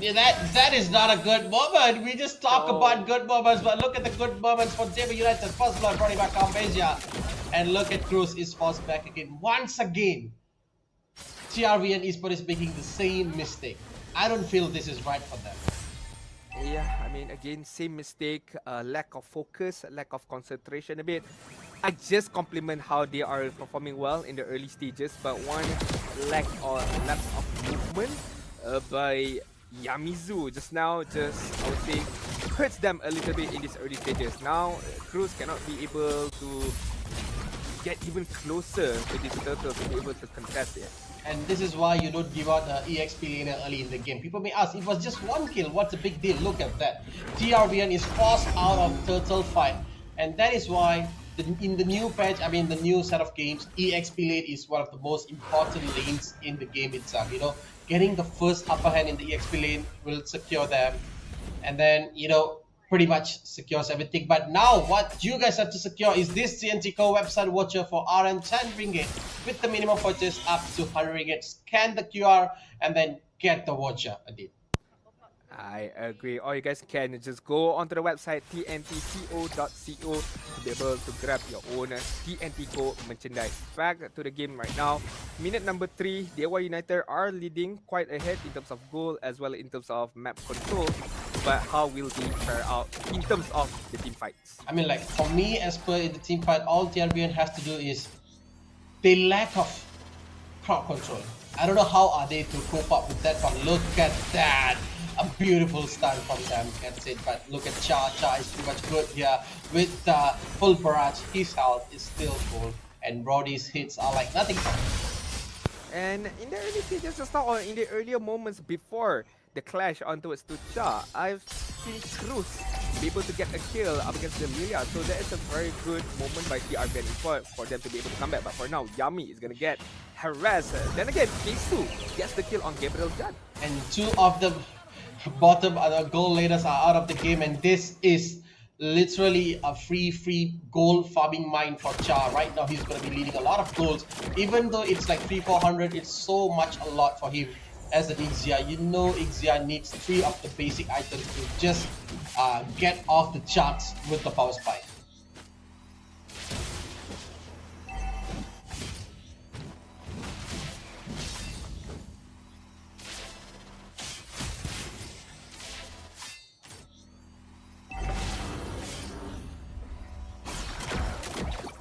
Oh, look at that. Did that. You know, he's zoning off Bauer so badly, and right now look at that, he's baiting it up, but they have been lost the focus. I think no. I mean, like, he still managed to came out of that. That's pretty much surprising, and Bay's gonna secure the lot. I mean, secure the turtle, and Cruz is like, okay, I can't do anything, man. I do have the lethal counter, but that penalty zone definitely it hits the oxygen. Yeah, I mean, that penalty zone deserves a penalty of its own right there. I mean, trying to get Cruz but without or not using the flicker is not a good deciding factor. But then again, Turtle has been secured by DEWA United, so neutral objective is gained by them. 2 out of 3 Turtles, can they get the hat-trick of Turtle? We shall see later on. But look at the damage output by Yami. Whew. I mean, like, even the damage goes is pretty much hit, but make sure you guys hit this redeem code on your profile itself. You know how to redeem it? Make sure you guys log into your ML, go to your profile icon, press the settings, and you can see the redemption code bar there. And then you just claim the redemption code right now, right at the moment. But back to the game, we are still looking at TRVN ESPORTS struggling a bit today. Yeah, definitely struggling right there, but then again, what can they do right now? I mean, yes, they have a good early advantage just now. They were playing quite well, but when DEWA United, like we said, just switch on their own focus, look at how they're dominating. 3/1 kills in terms of goal lead as well. Out of 16,000 and against 4,000, so a difference mere margin of 2,000 goal being held by DEWA United, and they are controlling the lead really, really well. They are not, you know, playing too aggressively. They are not throwing their own lead, they are solidifying their lead as well as the map control. I mean, I like the way how DEWA United plays. You know, they know that they have a very fast EXP laner like Beretta who can escape easily. So what they did, they shift the focus to goal lane. Look at that. That's how the shifting happens, you know. When they shift their focus to goal lane and XIERA gets the goal and everything happens in the blink of a second. And Yamizu will be going out or not. Looks like no is the answer, but Yami is now got caught in the hands of Cruz. The penalty zone comes in. Ray with the beautiful heavy spin forces Cruz to be stick onto the wall and go to the base. just like that. Not only that, look at the backside right now. Lilia trying to get one more kill if she can. Has the magic shoes and just gonna run away. Holy Baptism has been used by Rafaela as well in that pursuit. But I have to give props to Yami just now. I thought he could use the penalty zone to get the kill onwards to Yami, but he kept it. He kept it. He knows that someone is gonna rotate against him, which is Cruz, and Cruz got penalty zone. And that is why we say EXP lane is quite important as well. The only difference that I can see here is the margin of microplay. But anyway, that you go, the turtle has been saying, what you buy, pace you up. But anyways, I mean, I love this new update, man. Every single time the turtle say you get a moment speed. But anyway, you gotta be speed up on getting this special ticket offer, One Piece Asia Tour. Buy one and get one free. And make sure you guys use the promo code Kohai One Piece. Guys, make sure you get those tickets and don't miss out the One Piece event. It's a one-of-a-kind event for all of the One Piece lovers out there. Right now, penalty zone has been used. Give it a chance. Just goes out of the way. He got suffocated by Kesu, and that is why you don't face this terrible combo, man. Having the penalty zone itself is so much best, but having the Akai itself is even worse. And right now, look at that. They will be getting off the mid lane turret, and this will help DEWA United to force their minions even faster. And right now, their focus shifted on towards the EXP lane. And what do you think that TRVN can do to bring it back to their point? I think first of all, they need to be able to gather back their own farming, especially for Cruz and Gabriel Jan. And for team fight wise, they need to group up with one and another. Star Shatter should be used to kill off or to peel off enemies. Gabriel Jan can use his own torn apart memory to get those kills. So the combination of skills need to be done by TRVN Esports to be able to crawl their way back into this game. Nonetheless, DEWA United are not allowing that, not allowing at all kind of space. But look at Gisu, spotlight. Okay, so he's all alone. He went out of the base. Just like that, he went out of the bed, but the penalty zone comes in and Denton with the globe will be dealing tons of damage. I can see Ray coming out from the side. He might use the heavy speed and he gets one out of them. And look at that, they will be bringing Cruz home or not. And that question answered, he is left with 1 HP. But sadly, they don't love Umi Sayang. They just got him off the map. That's too bad for Umi Sayang. I guess they don't sayang her at all. But it's okay. It's fine. Life moves on because the Lord has been spawned, brought to you by Comp Asia. I thought that DEWA United could get more kills out of that engagement. Looking like how Cruz managing to just escape with a sliver of health is good enough for TRVN Esports. But DEWA United is going to claim the biggest prize pool of all, which is the first lot that they can use to be able to get the inhibitor turrets. I mean, like, having the lot in the hand itself, it's good. I mean, like, the shift, for the first game and the second game, the difference that I'm seeing is DEWA United is taking slow and steady because they know the lineup. They have Cha, who will be dealing a lot of damage on the late game side. So they don't want to force it out in the early game itself like they had the Bruno. But right now, looking at the bottom lane, Yamizu is pretty much very low and he might going off. But luckily, the Umi Sayang loves him and then she gets the help. But right now, Cruz is in the midst of everything. Yami flickers out. The lethal counter is wasted. Lethal counter has been used, but penalty zone is still kept by Yami to be able to use on this next team fight. Could be used for this slot to get at least one out of 3 inhibitor turrets by TRVN Esports. And speaking of which, Hisu is gonna get hit a lot by the damage by Yamizu. She has the damage output enough, but he needs the space to be able to give out those damage by Vendetta. Right now, looking at that, Yami is still on the bottom side of the lane, making sure the Lord goes off pretty well.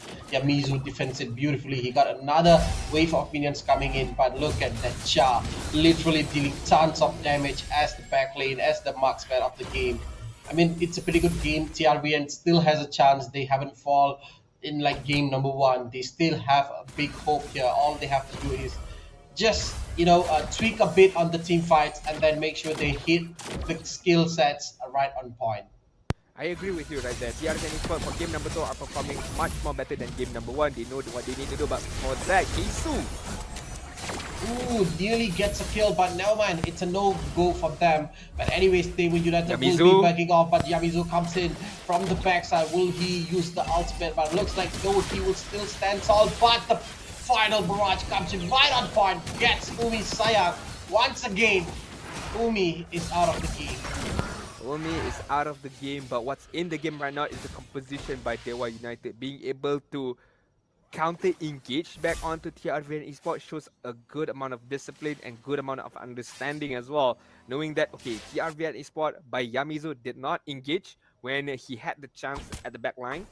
Then DEWA United also knows that, okay, we do have the distance, we have gap closers ability to be able to catch them off guard, and they did that with perfection. And look at that Yamizu, he's receiving tons of damage from Cha. I think Cha pretty much has the items. If we can look at the itemization that have been built up by these players, we can tell that did they reach the power spike or not. And there you go, the last of the outer turrets is down for TRVN Esports, and all they have to attack is the mid ones. And look at Bruce running away, but the Lord Luminous will be spawned in the game, and this Lord is quite important. But looking at that, Keisu doing his normal job, you know, has the Kaditaro. You just sit in a bush, you don't get caught. When you see someone who is easy to pick off, you kill them. The fact that the boost that she uses was the perfect one, to be fair. Brody was caught off guard, not knowing that there is Kisu over there, and easy enough for him to be able to get the kill. Lord has been slain again, brought to you by Com Asia. DEWA United, a free Lord for them over there. But Yamizu right now being able to get 2 turrets on the top lane could be a good factor by TRVN. But for now, Yamizu have to run away with minus stat that he has. But hey, it's gonna stop it. You can't do anything. Finally, an eye for an eye will be used. But one more thing that you guys can get is the Kohai end of the year giveaway right now. Follow the steps and win fantastic prizes. You got iPhone 12, we got Homeboy's jersey, we got 300 ringgit worth of TNT Co watches, and also MLBB Diamond. So what are you waiting for now, guys? Just grab your phone, get the Kohai app, and then get your giveaways. I agree. I mean, thank you so much, Kohai, for sponsoring and also providing giveaway for our fans out there right now. Lord is marching on the bot side. DEWA United are prepping for a tri-lane push. They want to end this game immediately. They don't want to give any chance for the TRVN Esports, because they know late game power spike with the Novara is looking quite scary for TRVN Esports itself. And look at that, the Lord barges in for the first base tower, and TRVN loses 1, and TRVN is still surviving. They are still doing with the heals that they receive, but Ray will be going in. The final barrage will be opened up. Look at that, Umi receives a lot of damage, but in the nick of time he managed to heal. But sadly they should take a goodbye, for another base tower right here is going off as well for TRVN. They are taking it calm and slowly, but right now Cruz is got caught in the midst of everything. Heavy Speed gets in the penalty zone, locks up too. But look at that, finally they get their hands on Ray, but they can't do much more. I mean, it's a good effort by DEWA United. All they want to do right now is just get this last inhibitor turret out of the way, and they managed to do that. Kisu still has the Petrify, still has the rough wave. So if one good engagement by this Kadita, DEWA United can end this game. Oh, that was nearly an end game for them, but Keisu will be going down. But look at that! Cha literally using the full barrage on point to making sure that they have the upper hand. 3-man down. Will they able to defend this? But the crystal will be going down on the side of DEWA United Roads, and they will secure the game for a score of 2-0. Clean sweep and a clean victory. Clean sweep, clean victory, and a clean team fight by DEWA United, especially at the dying moments just now. Props to Kisu being able to go in, just cause a distraction and allowing Shah to position himself with the full barrage on point, super on point. And we can definitely see it by the highlights brought to you by Com Asia. A very good beginning of the game by TRVN Esports, not losing that much. But as time progresses, DEWA United grabbed a hold of the game and managing to catch TRVN off guard, bit by bit, little by little. But DEWA United, they hold their lead very well, and Cha was not even disturbed at the back line. No one was able to come close to her. I mean, Yamizu should be the target, but then again, this was the moment. Look at Cha position back himself with the flicker, and that is an easy double kill for the XIERA. And I'm like, looking at the way that TRVN Esports, I think I don't feel like the second game draft is on point, man. They don't have somebody who can combine with Bavaria to get the pickups and everything. But anyways, looking at the DEWA, they really dominated the game. First game as well as the second game. We can see the tempo of the second game was quite slow. It took them 15 minutes to end the game with the 12 kill in the hands. I think, what can we say? They did all they had to do, but right now we will be looking at the MVP. So Adin, who do you think will be the MVP? I think it's gonna be Cha. Oh, I am correct. Look at that first Cha. With the double kill, I mean, it was no-brainer. It was no-brainer for us. That double kill at the last moment was a game-winning moment by DEWA United, and the fact that the individual gameplay by Cha himself was really good. I mean, full itemization by himself, focusing on the damage output, is enough for him to just decimate one by one the opponents right there. Props to TRVN Esports. To be fair, a better game number 2. Even though you don't agree with the draft, I can agree with you right there. But we take a look at game number 2. At least they were not in a big deficit in comparison to game number 1. Okay, I think that's a good one. So they did try their best, but this is the third team from Malaysia will be going home. I'm quite sad to look at that because with TRVN itself, we got 5 Malaysian teams facing up everything, but we got 2 moving on to the next stage, 3 going home. So it's a sad day for Malaysians as well, you know. And then I think that's it, Adin. I'm sad, man. It's okay. We still have one more candidate after this, which is RSG Malaysia. But before that, we have to give a shout out to the One Piece Asia Tour in Jakarta, the biggest exhibition in Indonesia, where you guys can see the 5 meters giant Luffy figure, enjoy many exciting games as 21 breathtaking episodes. But I mean, if that is not enough, if One Piece event is not enough for you guys, we do have a giveaway code down there. So make sure you guys go to your in-game profile and redeem the giveaway by your own MLBB account. But back to the One Piece, right, Frost? Yeah, I mean, it would be nice if we can go there together, you know. Yeah, you know, I'm gonna get a ticket, man. Okay, do you watch One Piece? That's the main question. I watch clips of it. I mean, to be able to watch it from episode 1, I mean, it would take ages for me to complete the arc up until now. Oh, come on, man. It's just 1,000, man. It's just 1,000 episodes. You can do it, man. You can do it. It's a worthy journey to watch everything, right? Yeah. It's okay. But if we do have the opportunity, I would definitely want to go to be able to experience the One Piece Asia Tour in Jakarta. But maybe the lucky winner is you guys, not us as casters, but you guys. We want to give the opportunity to you guys to be able to witness the big statue of the giant Luffy figure. But right now, we have to take a short break before our next match series. So don't go anywhere. Be sure to stay tuned to Kohai Sea Championship Season number 2. Hello guys, Assalamualaikum. Korang yang baru masuk, selamat datang ke live stream aku. Jangan lupa untuk tekan button like, share dengan komen. Aku nak video je. Ada orang tanya, kenapa setiap kali kalah aku asyik kena flame dengan kawan aku? Nampak guys? Begitu satu benda yang tak bagus tau. Dekat sini apa? Korang tak boleh salahkan member sebab kau pun 2 kali 5 je. Mungkin kau punya skill pun tak sama pun macam dia. So tak boleh lah nak salahkan member je. Tak bagus. Korang lagi komen lagi.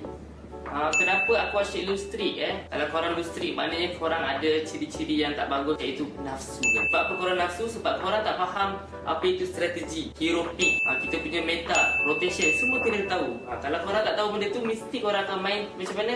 Nafsu, korang akan langgar je semua orang. Benda tu lah yang akan buatkan korang kalah. Zon, kenapa setiap kali aku main ML, phone aku cepat panas dengan lag? Simple. Sebab apa? Aku punya phone tak ada mengalami masalah macam korang. Sebab aku punya phone 13 Pro aku beli dekat Com Asia ya. Aku minat beli dengan diorang ni sebab apa tau? Sebab masa aku beli tu, seller tu dah cakap dia dah test dengan 32 step quality check. Maksudnya before aku beli tu, diorang dah check dia punya screen, sound dengan body. Dia make sure korang dapat dalam in a good condition. So dekat para gamers kat luar sana tu, jangan lupa untuk beli dekat Com Asia. Harga murah, quality phone sama macam baru. Alright guys, sampai sini je live aku. Terima kasih kepada yang dah menonton. Terima kasih yang dah like and share. Kita jumpa lagi pada stream yang akan datang guys. Assalamualaikum. Back again. Masa screen dia nggak ada layar tersamsak? Back again. Back again. Back again. Jadiin maulah with Infinix Note 30. Anti gabut, serba ngebut.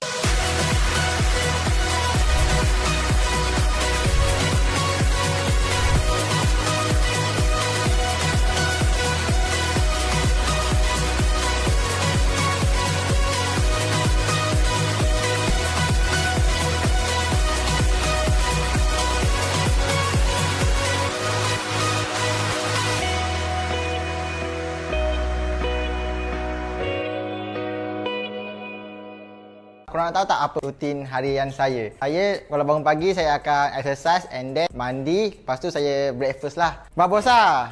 Okey, saya nak babosa sekejap. Babosa, kau tengok babosa? Tengah nonton turnamen. Taklah, saya nak buka Kohai Apps Gamer dulu lah. Dengan Kohai Gamer ni guys, kita boleh bermain dengan pro player yang macam saya yang akan push rank sama-sama dengan korang. Lepas tu nak tahu apa lagi menarik? Setiap minggu ada tournament Combat Arena, iaitu tournament yang free 24 jam dan korang berpeluang menang prize pool RM RM1,000. Nanti akan ada upcoming future di mana korang boleh berinteraksi dengan influencer ataupun gamer kegemaran korang melalui profil diorang. Korang even boleh book direct terus dan paling best, korang boleh beli merchandise diorang. Yang buatkan Chibi enjoy sebab diorang ada komuniti diorang sendiri, iaitu Discord dan WhatsApp tau. Korang boleh borak-borak santai dengan player lain dan boleh dapatkan latest info dan pelbagai hadiah menarik percuma dari Kohai. Best kan Kohai Game App ni? Macam-macam ada. Jumpa Chibi di sana. Adu skill antar negara lebih mudah dan terjadwal di Kohai Scream Arena. Menangkan hadiah tiap minggunya dan buktikan timmu yang terbaik di Kohai Combat Arena. Turnamen online non-stop pertama di Indonesia. Hanya di Kohai Combat Arena. Ikuti kapan saja, di mana saja. Kohai Infinity, saatnya jadi pemenang. Tersedia di Play Store dan App Store.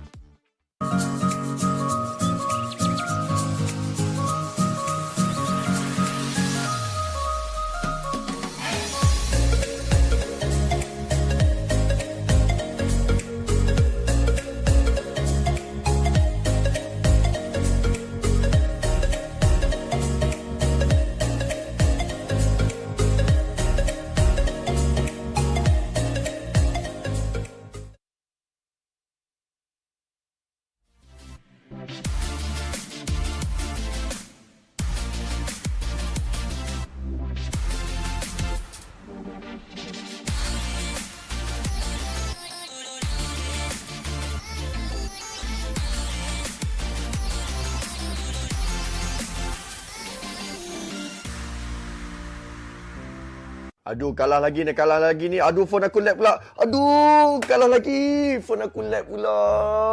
Sabar je lah, Son. Nak buat macam mana? Phone kau tu dah lama sangat dah tu. Phone ni pun baru aku beli dekat Komersia. Murah-murah pula tu. Weh, betul ke murah beli dekat Komersia?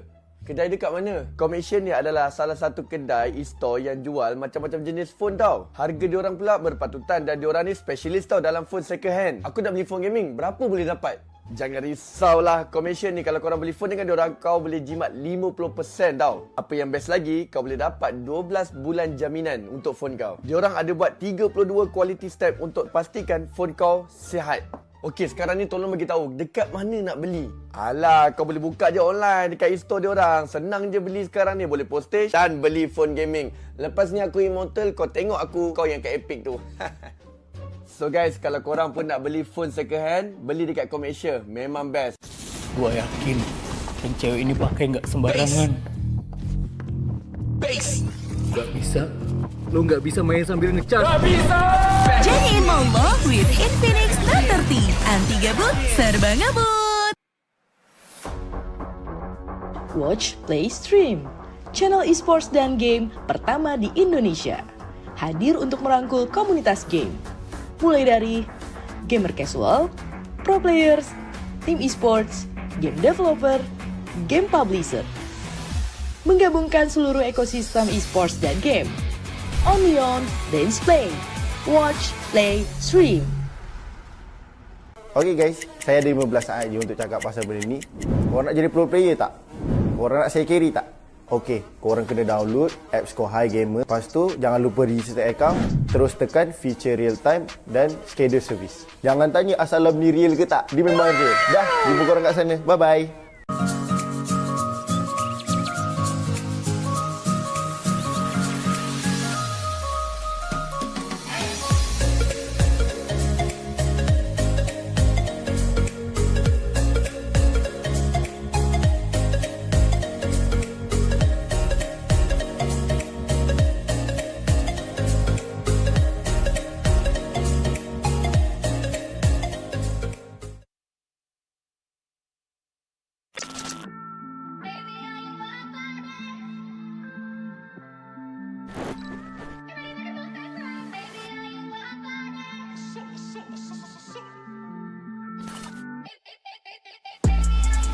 ain't it different? I'll link my ting in LA. But I can't fly to the States, cause I got too much convictions. Apparently all I talk is prison, but I don't know no different. Cause I was in jail up north, when under the coalition. Fresh from my book, coke and whipped out, put some roses where my wrist is. You ain't never made their birthday cake from digestive biscuits. But I had to take lemon juice to a piss test. Every day I look up to the Lord, give thanks for all this litness. Come home fresh out the system, gymless. Running with smoke on my Jones. Pigs wood with a camera on me, not the one from Dipset. I still can't mix pleasure with business, sorry princess. I come a long way from broke. Can I call you Rose? Cause you're sweet like a flower in bloom.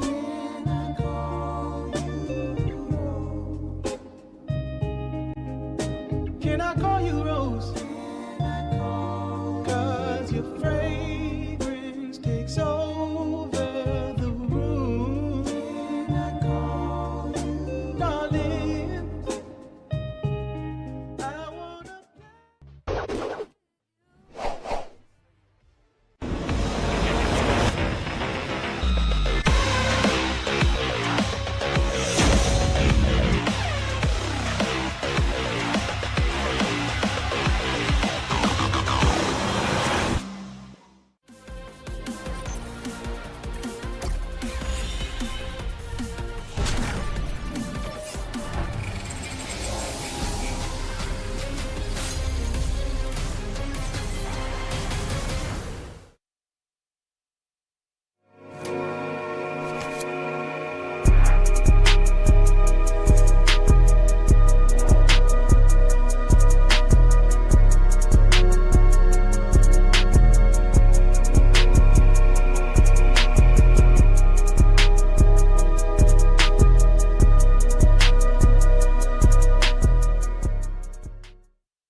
Guys, so ComAsia's latest physical store is now open here at KL Central.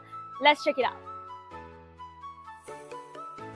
Here, you can find a variety of devices from Apple, Samsung, Xiaomi, and more.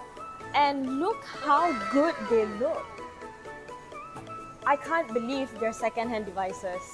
So all of ComAsia's devices actually goes through a 32-step quality check to ensure 100% functionality and to make sure that the battery health is 80% and above. Additionally, if you're ever worried, they provide up to 12 months of warranty. And because they're all second-hand devices, you can expect to save up to 50% in comparison to buying a brand new phone. So what are you waiting for? Come to Lot 7A, Level 1 at KL Central, and I'll see you there.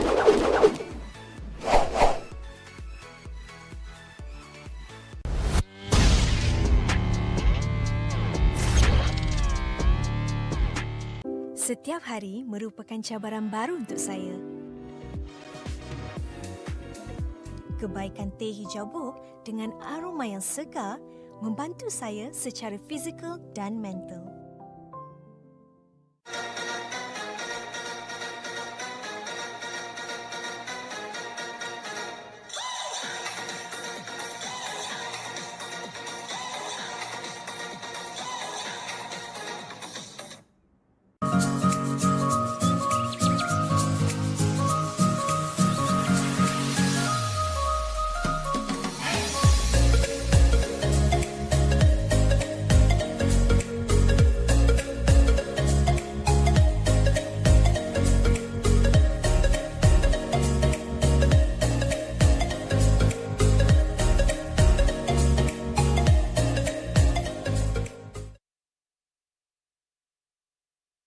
Assalamualaikum, korang yang baru masuk, selamat datang ke live stream aku. Jangan lupa untuk tekan button like, share dengan komen. Aku nak video je.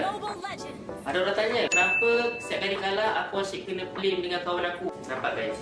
Benda tu satu benda yang tak bagus tau. Dekat sini apa? Korang tak boleh salahkan member sebab kau pun 2x5 je. Mungkin kau punya skill pun tak sama pun macam dia. So tak boleh lah nak asyik nak salahkan member je. Tak bagus. Cepat lagi, komen lagi.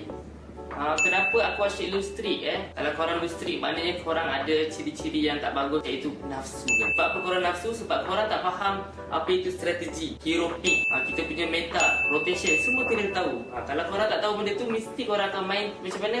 Nafsu, korang akan langgar je semua orang. Benda tu lah yang akan buatkan korang kalah. Zon, kenapa setiap kali aku main ML, phone aku cepat panas dengan lag? Simple. Sebab apa? Aku punya phone tak ada mengalami masalah macam korang. Sebab aku punya phone 30 Pro aku beli dekat Com Asia ya. Aku nak beli dengan diorang ni sebab apa tau? Sebab masa aku beli tu, seller tu dah cakap dia dah test dengan 32 step quality check. Maksudnya before aku beli tu, diorang dah check dia punya screen, sound dengan body. Dia make sure korang dapat dalam in a good condition. So dekat para gamers kat luar sana tu, jangan lupa untuk beli dekat Com Asia. Harga murah, quality phone sama macam baru.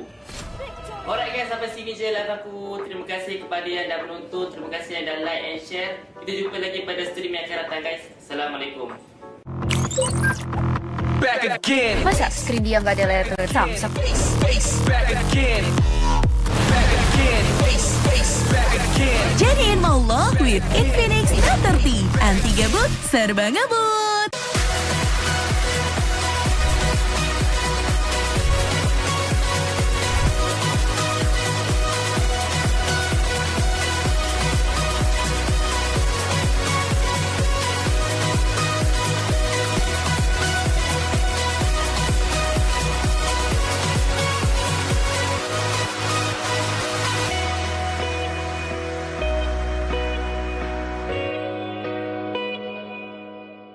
Korang nak tahu tak apa rutin harian saya? Saya kalau bangun pagi saya akan exercise and then mandi. Lepas tu saya breakfast lah. Babosa! Okey, saya nak babosa sekejap. Babosa, kau tengok apa Babosa? Tengah nonton turnamen. Taklah, saya nak buka Kohai Apps Gamer dulu lah. Dengan Kohai Gamer ni guys, kita boleh bermain dengan pro player yang macam saya yang akan push rank sama-sama dengan korang. Lepas tu nak tahu apa lagi menarik? Setiap minggu ada tournament Combat Arena, iaitu tournament yang free 24 jam dan korang berpeluang menang prize pool RN RM1,000. Nanti akan ada upcoming future di mana korang boleh berinteraksi dengan influencer ataupun gamer kegemaran korang melalui profil diorang. Korang even boleh book direct terus dan paling best, korang boleh beli merchandise diorang yang buatkan Chibi enjoy sebab diorang ada komuniti diorang sendiri, iaitu Discord dan WhatsApp tau.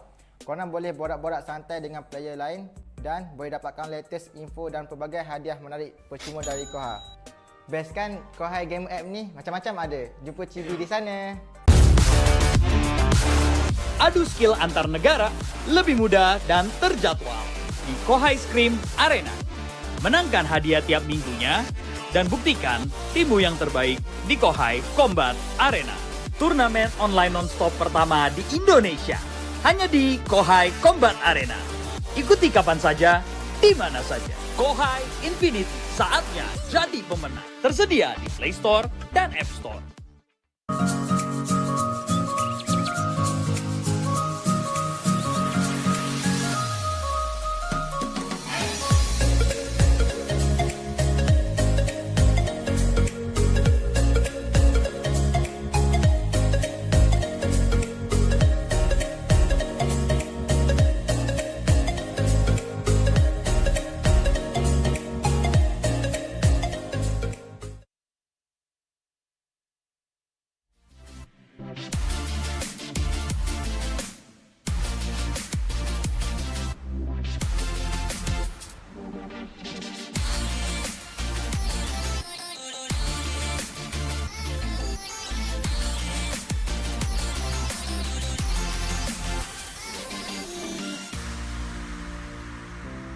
Aduh, kalah lagi ni. Aduh, phone aku lag pula. Aduh, kalah lagi. Phone aku lag pula. Sabar je lah, Son. Nak buat macam mana? Phone kau tu dah lama sangat dah tu. Phone ni pun baru aku beli dekat Komersia. Murah-murah pula tu. Weh, betul ke murah beli dekat Komersia? Kedai dekat mana? Komersia ni adalah salah satu kedai e-store yang jual macam-macam jenis phone tau. Harga diorang pula berpatutan dan diorang ni specialist tau dalam phone second hand. Aku nak beli phone gaming. Berapa boleh dapat? Jangan risaulah, commission ni kalau korang beli phone dengan diorang, kau boleh jimat 50% tau. Apa yang best lagi, kau boleh dapat 12 bulan jaminan untuk phone kau. Diorang ada buat 32 quality step untuk pastikan phone kau sihat. Okey, sekarang ni tolong bagi tahu dekat mana nak beli. Alah, kau boleh buka je online dekat e-store diorang. Senang je beli sekarang ni, boleh postage dan beli phone gaming. Lepas ni aku immortal, kau tengok aku, kau yang kat Epic tu. So guys, kalau korang pun nak beli phone second hand, beli dekat Komersial. Memang best. Gua yakin yang cewek ini pakai nggak sembarangan. Nggak bisa. Lo nggak bisa main sambil ngecas. Nggak bisa! Jadi Molo with Infinix Note 30. Anti gabut, serba ngebut. Watch, Play, Stream. Channel esports dan game pertama di Indonesia. Hadir untuk merangkul komunitas game. Mulai dari gamer casual, pro players, tim esports, game developer, game publisher. Menggabungkan seluruh ekosistem esports dan game. Only on Dance Play. Watch, Play, Stream. Okay guys, saya ada 15 saat je untuk cakap pasal benda ni. Korang nak jadi pro player tak? Korang nak saya carry tak? Okay, korang kena download apps Kohai Gamer. Lepas tu, jangan lupa register account. Terus tekan feature real time dan schedule service. Jangan tanya asal ni real ke tak. Dia memang real. Dah, jumpa korang kat sana. Bye-bye.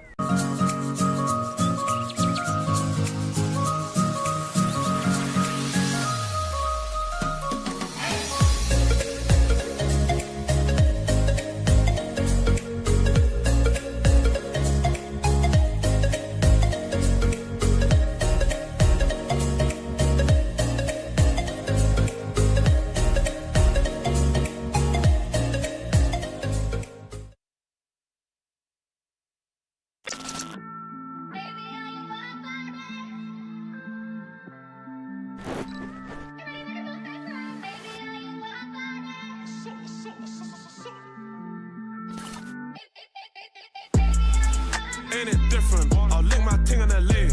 But I can't fly to the States, cause I got too much convictions. Apparently all I talk is prison, but I don't know no different. Cause I was in jail up north, went under the coalition. Fresh from my book, coke and whipped out, I put some roses where my wrist is. You ain't never made their birthday cake from digestive biscuits. But I had to take lemon juice to a piss test.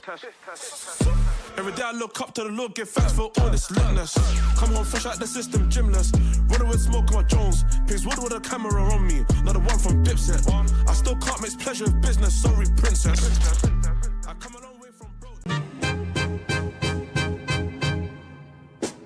Can I call you Rose? 'Cause you're sweet like a flower in bloom.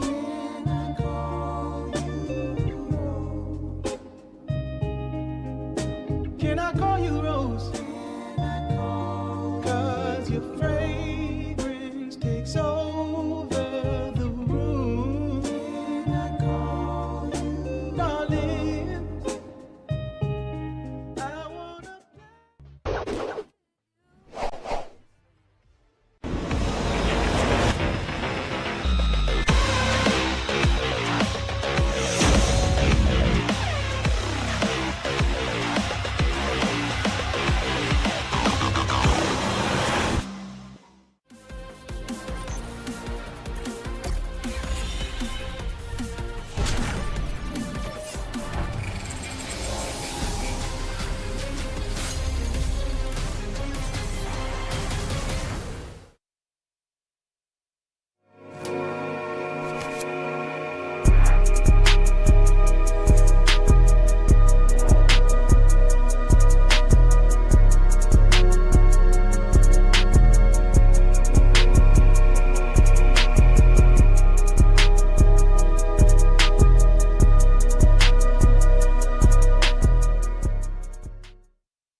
guys, so ComAsia's latest physical store is now open here at KL Central.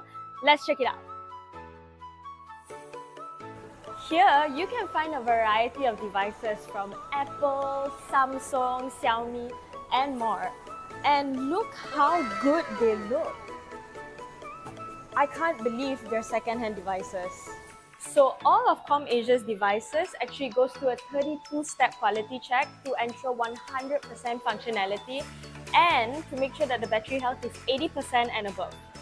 Additionally, if you're ever worried, Welcome back to Kohai C Championship 2023, and you guys are with me, Frost, as well as Adin on the casters desk. Before everything, I'm gonna thank our co-organizers, which is Kohai Esports, official second-hand specialist ComAsia, partnering with Infinix Apparel and merchandise partner TNT Co, official digital telco Udu, official tea partner Boti, powered by MPL Malaysia and MPL Singapore, supported by Kementerian Belia dan Sukan, Rakan Muda, strategic partner Gamespot Esports, and this is season 2 of Kohai C Championship. So Adin, we have watched game number 1. One of the Malaysian teams had to say goodbye from us, which is TRVN, and right now another game for Malaysian team, which is RSG, and also they will be taking on Behave XIERA. Yeah, I mean, I'm looking forward to this match because I want to see RSGMY, what do they have to bring in terms of their own lineup, in terms of the off-season that they had, what kind of strategy they are going to be using for this game. Not much information I have about Behave XIERA. I'm guessing they are a second-tier team over in Indonesia, but as we all know, Indonesia is one of the better region in MLBB in comparison to with Malaysia. So even their tier 2 tournaments or tier 2 teams are very much strong and can compete well with our own MPL team. So a lot is on the line right now for both of these teams, and especially for RGMY being the MPL team, many would predict that they should have what it takes to move forward. I mean, like, I'm very sure that they have what it takes, but all it depends on the draft itself. We got to look at the draft. We got to look at who's gonna go who. But I hope so to see the best lineup from RSGMI, because we have been waiting for them to show what they have been doing in the off season. But as well as for Behave XIERA, I know that they do have the potential to fight back. Also, as you said, Adin, the better region. I understand that, but we want a Malaysian team to win, man. We got 2 of our Malaysian team out of the first round to the second round, and this might be the third team as well. But anyways, Adin, what's your prediction, or how can I say, what's your expectation for the next game as well? Not to be biased or anything like that, obviously I'm gonna root for Malaysian team right here, and I'm expecting that RGMI to dominate because they are the MPL team. You know, they are the most experienced team, or the more experienced team, with the more experienced players in terms of the preparation that they have, having the facilities that they have. I'm expecting a lot more by RGMY, but not only that, I want to see what players do they bring out for this first, I would say, championship after MPL MY season 12 in the off season as well. It could be a tryout player, it could be a substitute player as well. So just would like to see, or expecting that RGMY to dominate this game from the drafting and from the minute get-go. But nonetheless, we can't close our eye up against Behave XIERA. I'm pretty sure they have prepared well for this tournament as well, because they know that they are going to face, you know, giant teams like Alter Ego, RSGMY, we have Toda as well. So I think it's an honor for them to be able to compete among the best. So I'm pretty sure they also want to give out the best showing to everyone who's currently watching. I mean, like, I'm waiting for that too as well. By the way, looking at the way this game's gonna go, we gotta wait and watch how these guys are going to perform in this game. But anyways, out of that, we should even let you guys know, you should guys get the new GT 10 Pro from Infinix as well. And if you guys don't know what does it pack with it, and I'm gonna say it has a MediaTek D8050 chipset, 120Hz and 10-bit FHD plus AMOLED display, and the RAM storage can go up to 16 GB. And what's more, guys, you can enjoy your gaming without a lag, without any frames or any pings spiking anywhere as well. Adin, so did you get your GT10 Pro? Are you getting?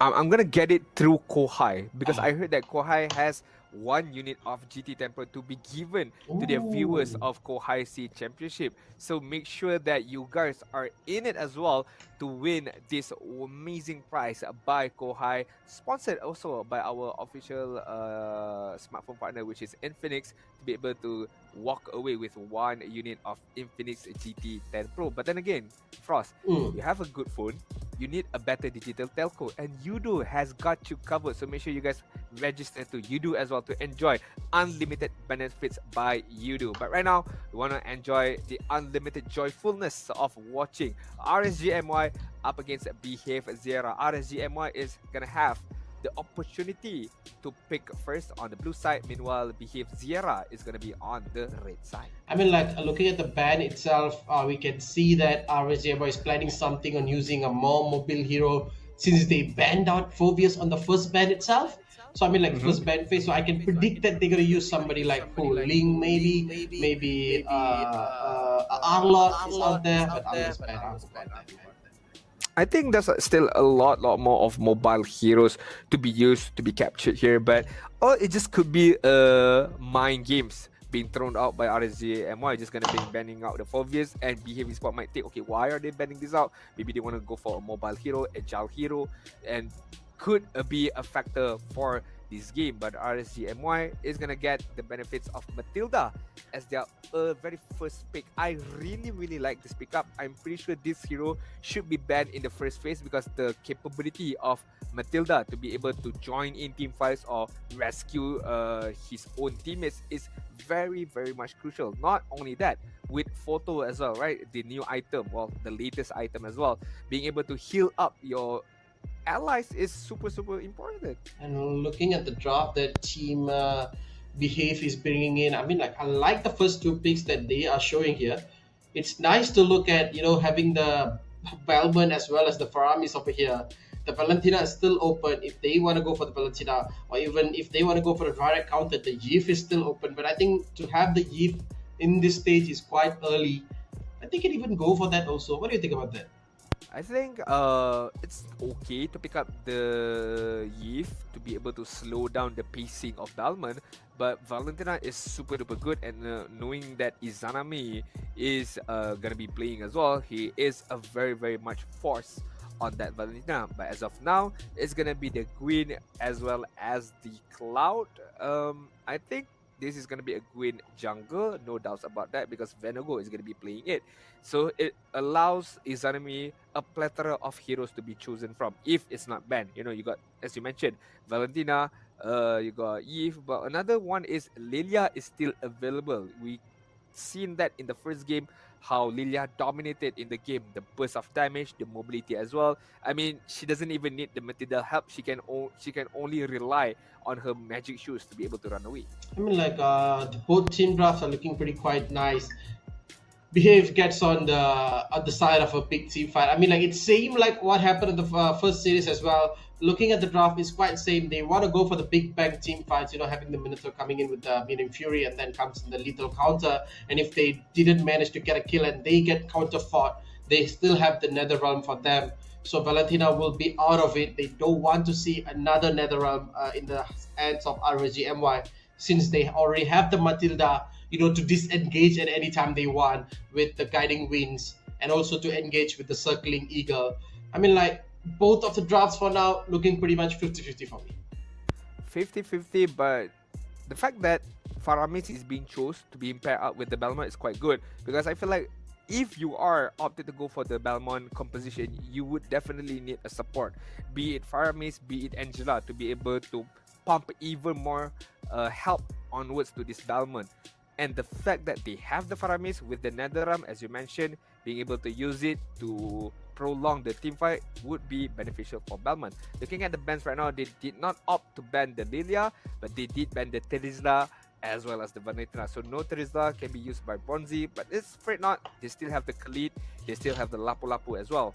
Meanwhile, Bruno and Brody being banned out by RSGMY themselves, leaving open carry to be picked up by Behave XIERA. I like this matchup between carry and Cloud. It all depends on the individual skills later on. I mean, like looking at the draft itself, I would have preferred to kick off one of the Lilia out of here, because Lilia will be a direct counter to Faramis. Every single time the Netherlands comes in to the team fight, she's going to be like gloom here, gloom there, gloom here, gloom there, just picking it off. And one of the main reason, one of the cons of Faramis is after the Netherlands health is done, you will be invulnerable for a second in the same spot, and that would prepare a huge amount of momentum for RSG to counter attack. Yeah, I agree. I mean, not only that, they have the Pakiro as well to put up another damage output onwards to this Faramis after the Nether Realm has been used. So we shall see how Behave XIERA are able to withstand the damage output coming out of RSGMY. We talk about it. We cannot forget about the Gwyn as well as the Cloud. 4 out of 5 of these heroes can synchronize well with their own ultimates, with their own ability. Special migration as well as Violet Requiem from the Guinevere. On top of that, you have the Blazing Duet from Cloud, but Cloud still need a bit of time to be able to farm out his own item. But I would like to see the last pick coming in from Behave right now. They do have, so it's going to be a Balmond EXP lane and a Lancelot jungle. Very interesting, although I would like the Balmond in the jungle, but maybe this would be a chance for me to change my mind. Could be Balmond EXP lane is the better choice. I mean, like, it depends on how they use, but looking at the matchup, Pakito versus Balmond, one of the things that I'm very worried of, Pakito isn't like the hero that you gotta stand in the lane for a long time to clear out the minion spam. Pakito is kind of the hero is, okay, you go there, you jab here, you jab that, get the minions wave out of the game, go towards the roaming side, to the mid lane, to the jungles, to the bottom, or anywhere that he wants. So Balmond facing a Pakito would be a big trouble for Balmond itself to clearing up the minions very fast. But look at that! Oh, that's the caster's prediction brought to you by Kabeja. What can you say about that, Adin? I mean, it's a dominating factor for RSGMY, but we do have one of our Indonesian caster voting for Behave XIERA. I don't mind. I don't blame him as well. But again, this is just the prediction from our casters here today. Make sure you guys put in your prediction as well in the comment section down below. Who you guys think got it, what it takes to win this next match between RSGMY as well as Behave XIERA later on. I think you did wrap it up quite well between Balmond and Pakito. The game is going to be won by the EXP lane side. Whoever have the better advantage in terms of whoever can clear the lane faster and rotate faster to help their teammates out could be the biggest factor of all. I mean, like, that's one part of the game, and another part of the game is the crowd control that has been brought by Team Behave. I'm afraid that if they land a beautiful Minion Fury on top of Team RSG might be wait for a long time. But look at that, Benego is already on level 3 and he's way past Vera Ricky. What can you say about that? I mean, they know that they have the advantage. They know that they have the confidence enough to be able to pull things off. Hence why they are going a bit more aggressive up against the opponent. And speaking of aggressive, look at the Ooh, that is not what we want to see. And there you go, the first blood presented by Carpasia. And Benego will find on top of Vera Ricky. And Vera Ricky is very low over here. But Balmond comes in with a beautiful cycle sweep. Look at that Fonzie punching it out. And looks like hands are even mightier than swords. I mean, Bonzi picking up the EXP role because substituting from Ripon is not an easy task, but he's performing quite well in these early stages, picking up a kill for himself and as well as securing the levels in terms of RSGMY as well as Behave XIERA. But first turtle has been showed up. Lancelot is on the way there. Meanwhile, Vertigo is already on the turtle. This is what I said about it earlier, man. Bonzi having the Pakito in the hand. You know, clearing out even faster. And look at Balmond, he's coming on too late. And already Bonzi baited out Code TZ's Minion Fury. I mean, like, not Minion Fury. He baited out the stun from him. And look at that. A beautiful, beautiful chance created from Bonzi. Just making sure Benego is all free to take up the take up the turtle. And right now, they will be focusing on going inside. And look at Bonzi punching in, jabbing, and knocking out every single one that he fights.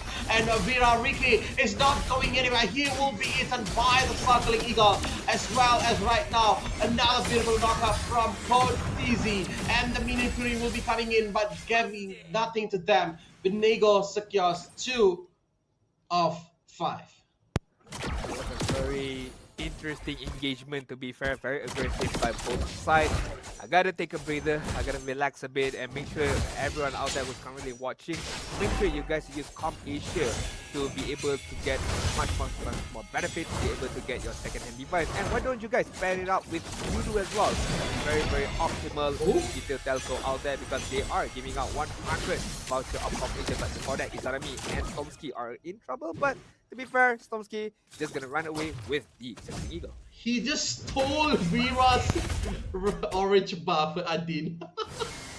With the Matilda, I don't know how he did it, but he did it well. But looking at the bottom side of the game, I think that's a pretty much big difference. Balban is going to go off of the game. That's a beautiful start from RSG. The Purifier is out. Lolial is all alone right now, getting the Phantom Execution on his face. But Lolial still survives. Lolial still alive, and he outplays 3-man on the goal lane, Adin.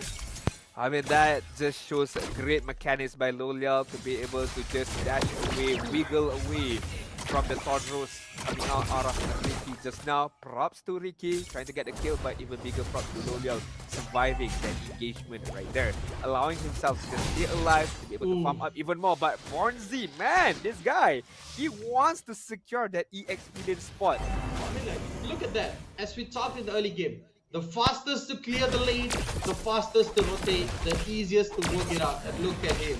He just clears his lane, he's just focusing on the turtle as well.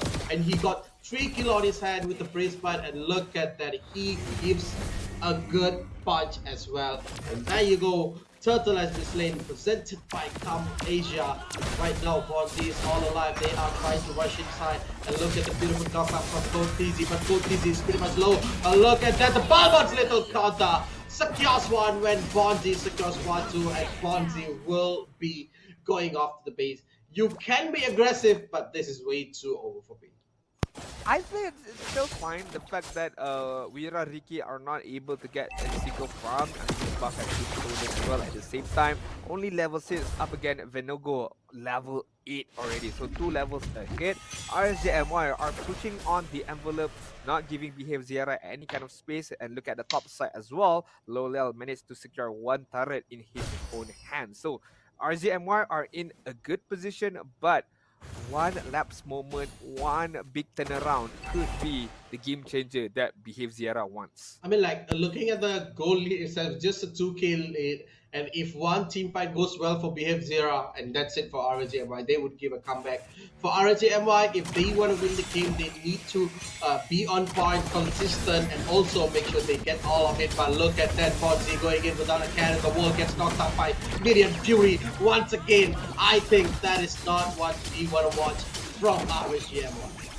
I mean, it's just 2 up ahead with the Ghostbuster, with the fullback by Faramis as well. Bonzi caught in the middle of team fight with the minion Fury, but looking at the top side, Venogo. Venogo is going for Kidzi, and Kidzi will be going out of the game. And look at that, they are still available. Faramis with the Netherap is still on back of them, but I think this is a chance for Venego to get a beautiful start on Code TZ, but Code TZ is still alive. But either way, Lolial secures 1 on the bottom side. Wira is going down as well, and this does not look good for Wira. And look at that, Lolial giving tons and tons of damage just to J7. I mean, the combination between Matilda and Clara are working to perfection right now between Lolial as well as Tomsky, knowing their own capabilities to go onwards for a kill and backing off even with the Guiding Winds plus Circling Eagle. And speaking of which, Wira Ricky right now only level 8 compared to Venogo level 10 already. So again, 2 levels ahead. Wira Ricky gotta step up again. His own farming, his own level is getting left behind by Venogo.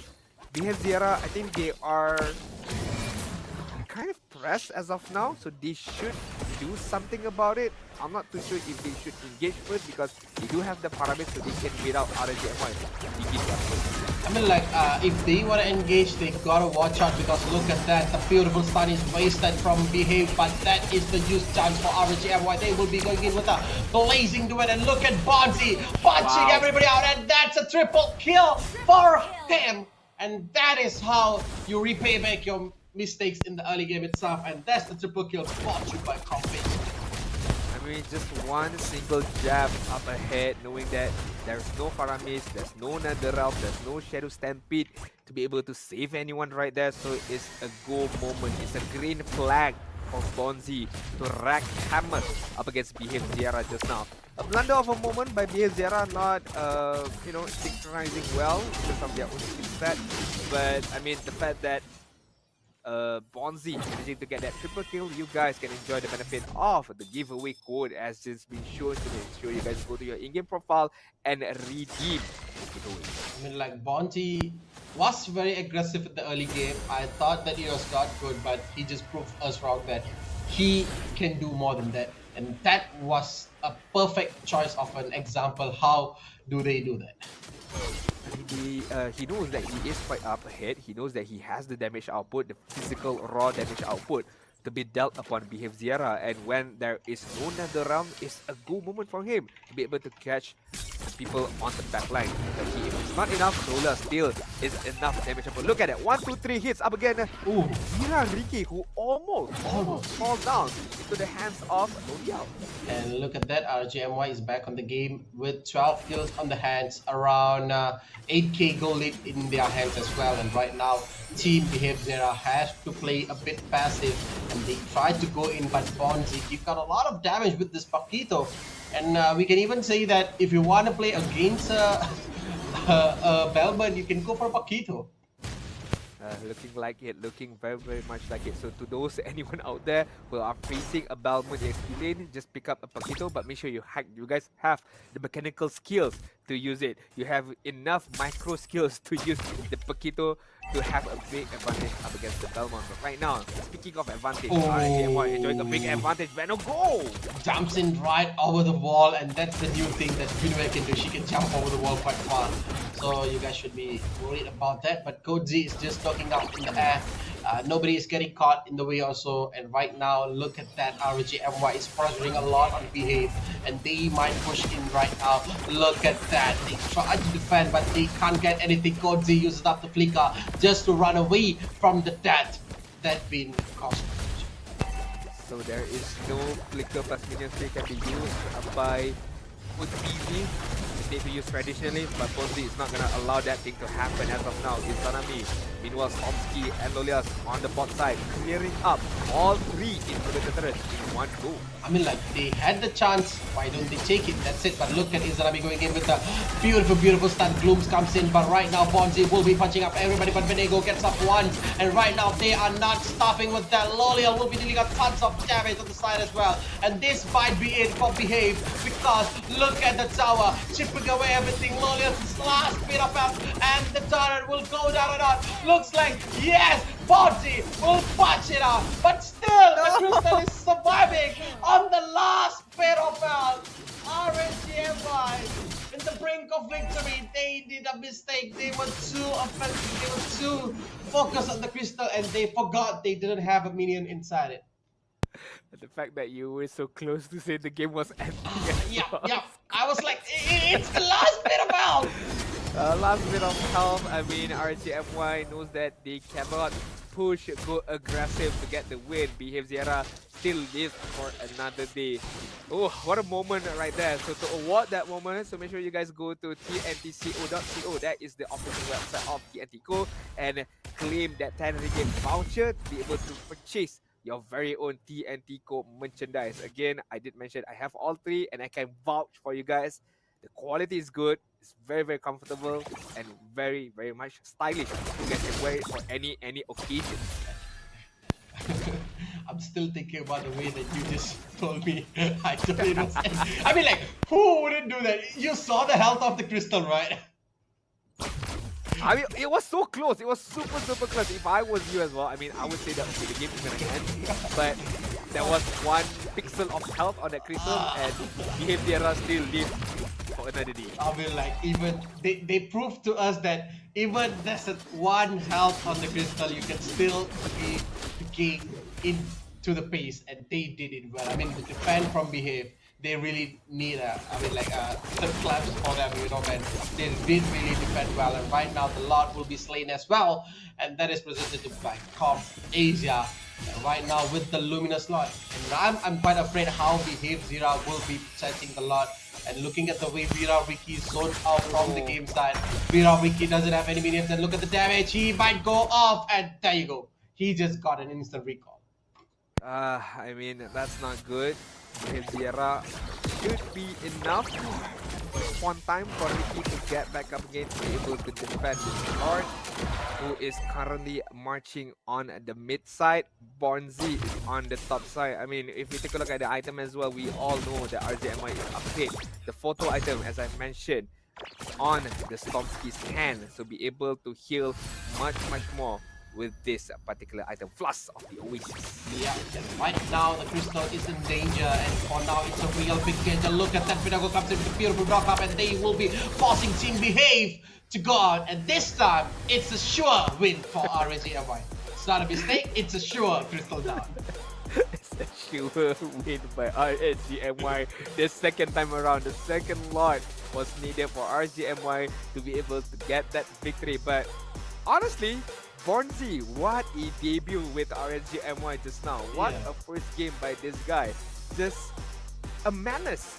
Super menace, super annoying. Disturb the backline. Looking at the highlights brought to you by Com Asia, it's all his. It begins with him, it ends with him as well. Even though he dies, it doesn't matter. He did his job. He disturbed the backline very oftenly. Get a kill, always to the jungler side, which caused Venogo to be able to snowball ahead in comparison of level between him and Wirariki. I mean, like, here was the mistake from Bonzi. I'm like, okay, I know you are doing well, but don't do that again, because that is one of the crucial mistakes that EXP do. But he came back at this moment, man, having the triple kill. And look at that Bonzi, man. He came in from the back, he saw kills, he saw the bans all low, he go in for it, get triple. I'm like, the debut is so good. He knows, he understands the macro gameplay. There was no car altar, it was super easy for him to go in. There was no nether realm, so it was easy for him to go in and get the kill without any hesitation, and he did that to perfection. There was the moment by Frost almost thought the game was ending, but it did not. Yeah, I mean, I don't blame him. Look at the health of the crystal, it's basically gone, basically just 1 pixel of health, but it's okay. RZMY did not did a full blunder in that moment. They back off, waited for the other Lord to come in, which is the second Lord, and when they were so up ahead, they just overwhelmed Behave XIERA immediately. So 13 minutes was the time taken for RZMY to be able to get that victory. Super ahead in terms of goal, super ahead in terms of level, as well as kills. But to be fair, Behave XIERA did try their best with the Nether Realm, with the Minion's Fury, but I say RZMY just snowballed too hard. I mean, like, look at Izanami, man. He's like 1-0-10. What do you expect him? I mean, we have been focusing on Bonzi, but look at Izanami. He is undead, and he got 11 kills. I mean, not 11 kills. He's participated in 11 kills as well as Bonzi. But worthwhile to say that RZMY did a very good thing, and this is your MVP, Lolium. Okay. I mean, like, I can accept it. I mean, like, it's fair to give him also. And what about you about this MVP? I agree. I mean, brought to you by Com Asia, he did not do anything wrong. He farmed up really well. He managed to get a good amount of kills, but if we were given the chance to nominate our MVP, I'm pretty sure we're gonna nominate Bonzi for the amazing gameplay, the triple kill that he managed to obtain as well. But not only that, from the get-go as well, he dominated the EXP lane, he dominated against the Dalman, which allows him to get even far ahead in terms of level, in terms of itemization.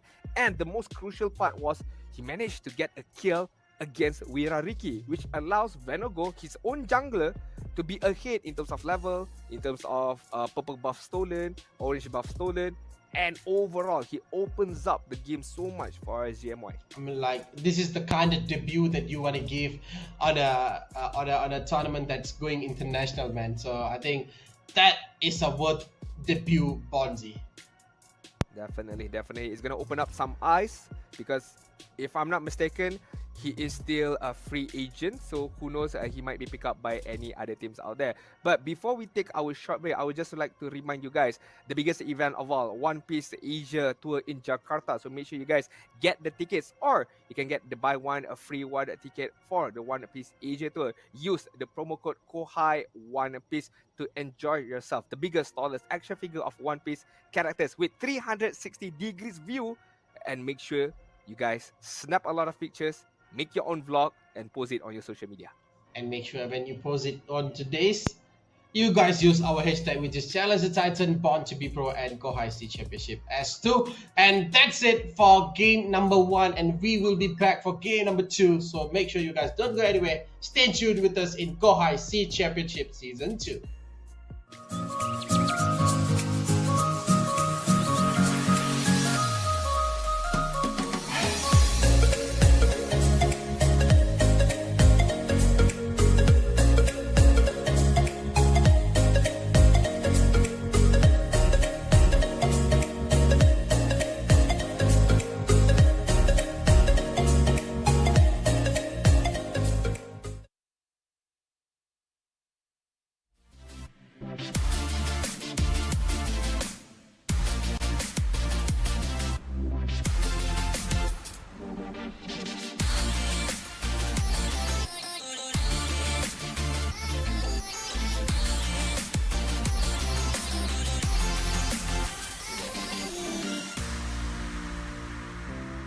Aduh, kalah lagi ni. Aduh, phone aku lag pula. Aduh, kalah lagi. Phone aku lag pula. Sabar je lah, Son. Nak buat macam mana? Phone kau tu dah lama sangat dah tu. Phone ni pun baru aku beli dekat Komersia. Murah-murah pula tu. Weh, betul ke murah beli dekat Komersia? Kedai dekat mana? Komersia ni adalah salah satu kedai e-store yang jual macam-macam jenis phone tau. Harga diorang pula berpatutan dan diorang ni specialist tau dalam phone second hand. Aku nak beli phone gaming, berapa boleh dapat? Jangan risaulah, Komersia ni kalau korang beli phone dengan diorang, kau boleh jimat 50% tau. Apa yang best lagi, kau boleh dapat 12 bulan jaminan untuk phone kau. Diorang ada buat 32 quality step untuk pastikan phone kau sihat.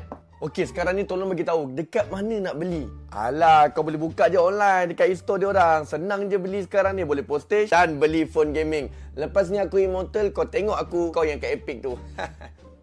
So guys, kalau korang pun nak beli phone second hand, beli dekat Komersia. Memang best. Gua yakin yang cewek ini pakai nggak sembarangan. Nggak bisa. Lo nggak bisa main sambil ngecas. Nggak bisa! Jadiin Momo with Infinix Note 30. Anti gabut, serba ngebut. Watch, Play, Stream.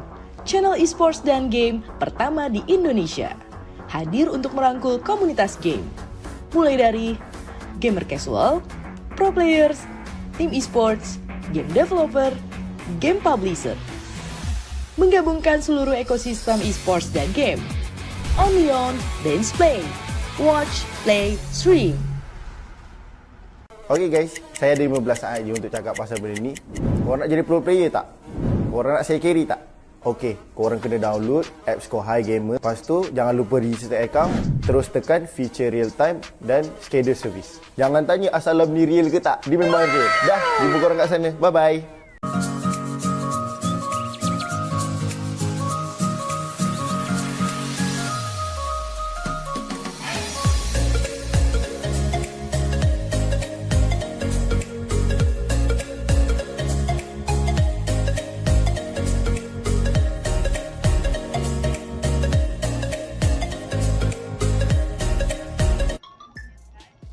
Welcome back to Kohai Sea Championship Season 2, organized by Kohai Esports, official second-hand specialist Comp Asia, partnering with Infinix, apparel and merchandise partner TNT Co, official digital telco Udu, official tea partner Boti, powered by MPL Malaysia and MPL Singapore, supported by Kementerian Belia dan Sukan and Rakan Muda, strategic partner GameSpy Esports, and this is game number 2 in series number 2. Between RSG MY and Behave XIERA. So Adin, game number 2. What we can expect from Behave XIERA? What can they do to improve themselves? I think first of all, what we can expect is patience a bit from our casters. The game has not ended yet, so we have to wait for the crystal to get destroyed. Okay, I'm kidding. All right, what we can expect is actually from, I think, for Behave XIERA, to be fair. Honestly, it's not a bad game number 1. It was just that games RSGMY just dominated in terms of their own dominance and the snowball lead that they had, especially on the EXP lane side, right? We've talked about this a lot in game series number 1. We talked about how the EXP lane gives so much to their own team in terms of level, in terms of space to be able to farm up. And Bonzi did that for game number 1. So for Behave XIERA, they have to fix, they have to come back again, and it all started with the XP lane. They need to be able to withstand the aggression by Bonzi, or maybe knowing that Bonzi playing aggressive like that, maybe put 2-3 players on the EXP lane to punish Bonzi if he is ever out of position. And that way, you could be able to win back your EXP lane and slowly but surely build up your momentum for game number 2. I mean, like, that's a quite thing to do also. But right now we are back at the draft ring, and looking at the draft itself, DEWA is out of the game, as well as the Angela for Behave XIERA. But for RSGMY, they kick out Nolan and also 1-1 over here. I think we can say that this is the basic, follow the book draft over here. There's nothing much difference. We can look at it. Yeah, I mean, not much different, not even surprised, to be fair, between both of these teams, RSGMY as well as Behave XIERA. The Gwen, the Angela supports are being banned out. I feel like both of these teams, not sure. I was gonna say either one of these teams is gonna pick up the Balmond, but I guess that is a non-factor right now because Balmond has been banned out by Behave XIERA.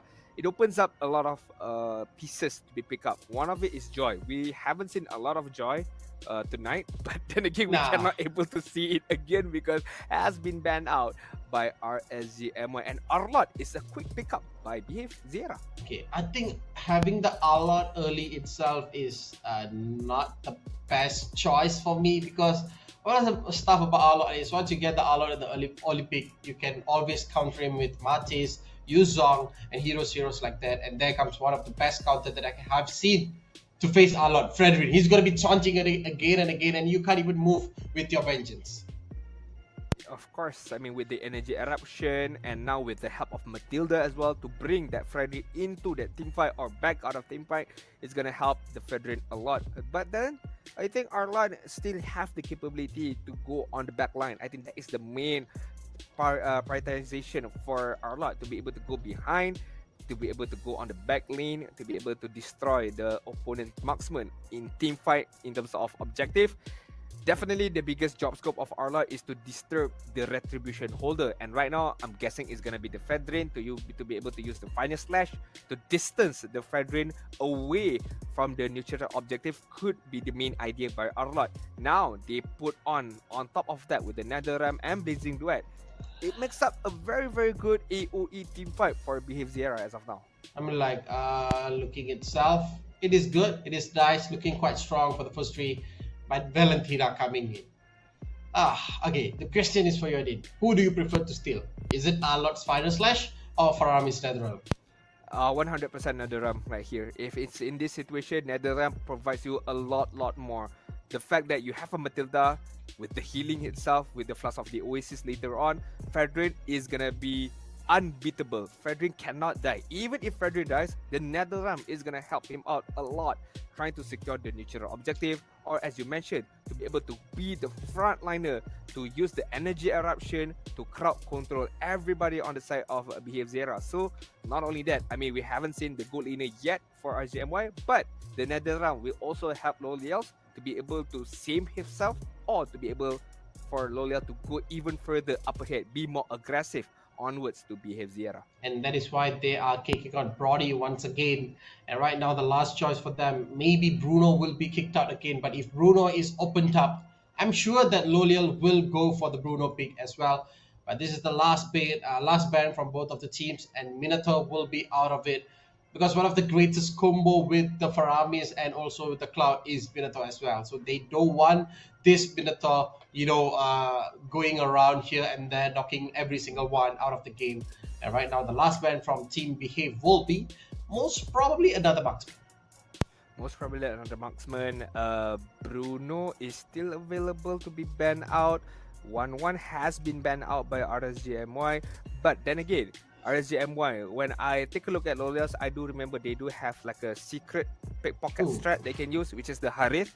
The Harith Gulin can be used if they ever want to pull it out. But carry is going to be the main idea of banning by Behave XIERA. I like the ban. Doesn't want to push the game to late game, because we all know carry is a super ultra late game hero, can demolish any kind of heroes if ever reach onwards to that later stages. I'm quite surprised, not surprised, what's the word? I'm quite puzzled to guess what kind of spell this cloud is going to be used. Is it going to be a Purify to be able to run away from the Energy Eruption, to be run away from Valentina Shadow Stampede, or is it just going to be a basic Flicker for him to be able to go forward, get kills, or use that Flicker defensively? I mean, it depends, but Bharat's coming in. That's a nice one here. I mean, like, I love to see Bharat's, and there you go, the new Bharat's. And if you guys don't know, before this, Adin, Bharat's needed 25 stacks, but now he only needs 10 stacks, and that is what the best thing about it. And not only that, the fact that now Bharat's can maintain the stacks even better. Just basicing attack, be able to secure or maintain the stacks. Doesn't even need to use his skill, which allow himself to be more playable in this current patch, in this current meta. I would like to see more Bharat's being used. It doesn't matter, it could be an EXP lane Bharat's or even a jungler Bharat's, but more teams opted to go for the jungle Bharat's. And the last pick by RSGMY is gonna be the Tamus. Reminds me of the grand final of M5 between AP Brand as well as Onyx ID, where Tamus dominated that game. Yeah, and this is it. Once again, the casters prediction brought to you by Compasia. And we on the English desk for the first two games, we were on the same page. And this time, BM casters are on the same page as well. And for the Indonesian casters, they're going to go for the Behave XIERA and RSG as well. They are split up. But I think with the RSG, we can say that the experience that they bring in to the table, and that is one of the main reason why we are going for the RSG, as well as we saw game number one, how good they were. They dominated with the Bonzi on the EXP lane. But on the second game, what is their win condition? I think for RSGMY, their win condition could be the same as game number one for Tamus, by Bonzi to dominate his own lane and to rotate even much faster onwards to the turtle side, onwards to any particular team fight, to be the frontliner. And not only that, what Tamus possesses, right, is kind of somewhat similar like Martis. He's quite tanky, he's quite agile as well, and possess good amount of damage and very, very tanky. That combination of tanky as well as can deal a lot of damage is within Tamus. So I'm expecting Bonzi to, again, as game number one, open up the map, open up the game, so that Lolia is not being pressured, Izanami is not being pressured, for them to be able to get farm. And overall, then only can be helped to give out damage to Behave XIERA. And right now, we will be driving into the game number two. This is the deciding game. Are we going for a 2-0 or a 2-1? And we will look at RSGMY playing the same as well as them. And both of the teams are doing pretty much good in the early game as well. I definitely agree with you right there. Again, just would like to introduce the players. We have Stormski, Vanogo, Izanami, Bonzi, as well as Lolial. Meanwhile, on the side of Behave XIERA, we have J7, Kidzi, Vel, Wira Ricky, and Code TZ. Right now, Wira Ricky is going to be using the Barats, to be fair, up against the Fedrin jungle. I kind of missed the days of Barats, but right now with the changes that the Barat has, his own ultimate, the Eternal Welcome, is a skill shot base. So does Wira Ricky have the capability to use that Eternal Welcome? I mean, like, if you don't want to miss the Eternal Welcome in using Barats, make sure you guys get the GT10 Pro. And look at that! Wira Ricky tries to secure the first blood, but Lolials managed to clinch off the game, but he is still alive. And there you go. The first blood goes for Behave XIERA, Ultimate Compassion. Not be able to survive, and I think Stormski should be dead here, managing to run away still. Doesn't have the flicker, but a very, very good first game initiation, the early game initiation by Behave XIERA. Get the kill onwards to Lolial, give up a lot of farm to Kidzi as well, but they have to forego the first turtle and the first turret taken as well by Behave XIERA. I mean, like, look at that, the amount of things that they are losing. The Barat is losing the buffs, the turtles, and also the overage. Is it worth it, Adin? in this context, I think it's still okay, not too bad, because they are funneling the goal for quickly. But before that, Wirariki are in deep trouble. Oh, Wirariki once again comes through with the Detonas welcome, but the Netherlands will be saving the Bruno out of the game. And look at Kidzi, he is all alone and he tries to survive as well. And here comes another death run from the original Paramis to save them out. Bonzi, I can look him walking tall over there, rotating from the bottom to the top. I mean, like, both of the teams are doing pretty well with the drop. They understand what are the win conditions for them. I hope that they do that very well. 8k goal lead for RGMY, 9k goal lead for XIERA, difference of plus minus 400 to 500 goal as of now. I think XIERA should have what it takes to at least pump up a bit their own aggression up against RSGMY. Nonetheless, for those of you who are watching, make sure you guys share this live stream. It doesn't even matter where you guys watching, Facebook, TikTok, it doesn't matter. Make sure you guys share so all of us can witness the milestone being achieved, and you guys are gonna reap the benefits of 11.6k diamond for our first milestone. Yep, and goes off with the fourth milestone. Make sure you guys get it, and 20k diamonds. And right now, back into the game. Looking at the way the game is going, I think RSGMY just downed a gear of their gameplay. They just playing pretty slow, but Nego gets a beautiful pick off, and Bonzi comes from the side, straight away jumps into the faces of the XIERA. Here comes the final slash on top of the Tsunami. They will be fighting back again. What a way to guide the team fight without the Netherrealm. This is a big team fight for them, and they will stay passive in this game. That is a beautiful kite take over there, Adin.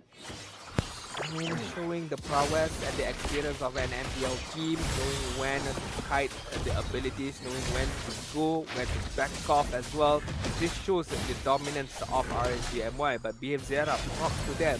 They know that they have to fight within the Netherrealm, and they did that. It's just that the opponent knows what it takes to counter-initiate out of that particular team fight. As of now, it's gonna get chased by Wirariki, but doesn't matter, still holds the Netherrealm. I mean, like, one of the things that they are losing focus is letting Lolius farm alone. And we, as a people that watching RSGMY for a long time, we know the capability of Lolius. He can easily come back if he is let alone. So I think XIERA need to put an eye on him as well in the game. But look at Bonzi. He is just crippling down kids. I mean, like, he can't even do anything against these Tamos. I mean, even if he does anything, the Vengeance is gonna get pop up, so the DEWA is just gonna have a 0 to affect this Tamos later on. Speaking of which, Tamos is gonna get chased by 5 members as of now. Oh, look at that! They are with the Tunas welcome, and look at Bonzi. Bonzi going off the way around Izanamis all alone over here. They are trying to get a pick off, but look at that. Benego with the beautiful appraisal right gets 1. They got 2, and right now they are going for the Kitski, but Kits is going out of the game as well. Right now, Stormski is all alone with Tsunami. I mean, it's a good trade. I mean, it's a 1 for 2. I mean, I would go for it. And again, look at the top side. Lolia give the amount of space to be able to get that top side. Not even just 1 turret, 2 turrets, but Princess Seraph almost killing off the Paramis. Walks away with a slither of health. It's a domination by RSGMY, and it's not looking good for XIERA. Wirariki could be the next domino to fall. I mean, like, Wirariki is all alone. He may be a dinosaur, but he is nothing faced in the fall-man rush on top of him. And they will take down this small dinosaur. Yeah, I mean, what you gonna do, man? I mean, he tried to get one turret at least, to be fair. It doesn't fall great for them, and right now Farming have to pop the Netherrealm. I mean, like, that is not what the way that he should go in. He just dived in just to waste his Netherrealm and just die, and giving out the turtle as well to behave to RSGMY. Behave XIERA. Once again, I can feel that they are falling apart. They were looking strong in the early game, but right now when the time goes on and on, it is not good for them, Adin. I mean, again, Turtle Slain brought to you by Com Asia. RSGMY hat-trick of Turtles, dominating in terms of goal lead, dominating in terms of map control. XIERA, I have to agree with you right there, Frost. They were doing well in the early stages, but as the time progresses, they are crumbling apart, collapsing apart. Nothing is working well for them. It doesn't look like they are synchronizing well. The communication is quite off. And RZMY is just going to try their best to use whatever advantage that they have to push the envelope up against Behave XIERA. Right now, Behave XIERA will be engaging into another team, but the Trust Welcome is still in the hands of XIERA. But look at that, both of the teams are going in and out, fighting each and every single one. Flicker from T7, and this is the time for the Trust Welcome. Beautifully done, but the speed is not hit on anyone, and that didn't start around Bonzi with the vengeance, dealing tons of damage. And there you go, Lolial will be securing 1 kill. And look at that. This is why I told them, keep an eye on Lolial. He is level 10 and Kid C is level 9. The difference. Not only that, I mean, you did mention about the winning factor for RZMY. Now that the game has been progressing, a lot of team fight has been done. One of the biggest winning factor for both teams as well. Whoever used the Netherrealm first is gonna lose. Yeah. The battle of Netherrealm between Valentina as well as the real Paramis right now, Bonzi. Ooh, just swipe up just like that into the tower and then dealing tons of damage, and there you go. Bonzi is down of the game, but you know he's still in front of it. I understand this Barat is quite tanky, but I think that he bring it way too much in front. But there comes the Todas Welcome to save it all. RG's enemy on the back. Benego is still alive. Circling Eagle comes in. Barat goes off. What is happening to Behave XIERA? They look like they were in control, but look at RSGMY with the appraisal. Wrath gets 1 more, securing 2 out of 5 in the team fight. It looked like Behave XIERA had that team fight with the Netherrealm and almost killing off the Nego. But the output kills came out from Stormski and the help from Izanami as well with the skill set that she has. This is not enough for Behave XIERA to kill off against Veteran. This is what I'm afraid of. The damage output is not going to be enough for Behave XIERA. With the heals coming out, with the skill set by Stormski, the Circling Eagle, the Guiding Wings as well. So Behave XIERA, I like the aggression that they are doing, but it's just that the execution is not on point and it's not synchronizing well between one and another. I mean, like, I understand that also. So what can Behave XIERA do right now is just take it easy, bring it down a notch, you know, go it again slowly, take it one by one. But look at that, RSG isn't allowing that. They are literally pressuring Behave XIERA to engage. That's it. I can feel that. I mean, the fact that your Robo and Tomki has 5 kills, the most out of all RZMY, shows the dominance of RZMY and Behave XIERA. If they want to push the envelope, if they want to start that team fight, it has to begin with Wirariki using the Detonat Walker. But the biggest question is, they don't have the damage output enough to kill anybody if being eaten by the Barats. Yeah, that's one point to get note of it too, but right now Benego will be going in. Look at that, the final slash brings Benego out of the game, but the Netherrealm comes in from RGMY as well, also to Behave XIERA. But look at that, everybody is stunned, but Benego is on the last bit of health and he goes down. But look at it, Behave XIERA will be coming back with a beautiful blazing duet, but Lolials will say no to that. Oh my goodness, what a kick from Lolials. Kicking off Kid C for Benego. 3-4-3, 3-2-3 to be fair for Lolials in terms of KDA. That could have been so bad for Behave XIERA, but props to Vel popping up the Netherrealm on time to be able to save everyone right there. The Holy Baptism hits 2, but look at the damage output coming out from Izanami, almost getting a kill. But Behave XIERA live for another day to be able to defend their own base, and as we progress for this game, make sure you guys use the giveaway code and you get all amazing prizes. I mean, like, they have another day and you guys won't have another day to get a reading code, so make sure you guys get it. And right now we will be focusing on the game itself. The goal lead is now on side of RSGMY. This game is not like game number 1. The tempo is quite down. They are playing quite slowly because they know that they can't just blindly go in like just now, just to give out Benego for one of the base turrets. And back into the control, 30 seconds on the lot. I think Izanami is one of the main focus over here. They will be going in right now. Benego with a beautiful start, beautiful start. Bonzi will be opening up his ultimate. And look at that. No more Netherrealm to save them. Another final slash beautifully hit on 3-man. But look at the health of Behave XIERA. they are going down, and for sure, Vira Ricky is not in the game for the next lot. He won't be able to respond in time for SGMY to secure this lot. Retribution is on hand for Benago, but XIERA can do something about it to just prolong this team fight, allowing Vira Ricky to respond.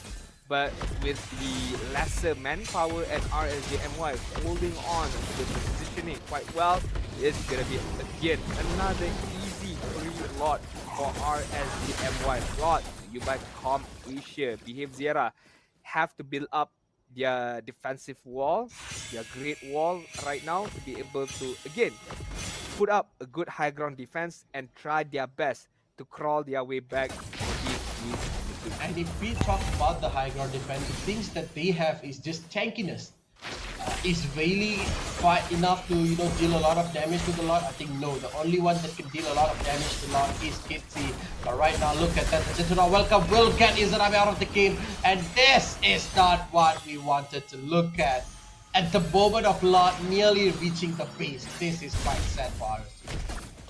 Without NetherRealm in hand stolen by Izanami, it's going to be quite hard for RSGMY to end this game, but maybe they can get one inhibitor turret at least. NetherRealm has been popped by Zal quite early on. I mean, like, start. Okay. I thought it was popped just now.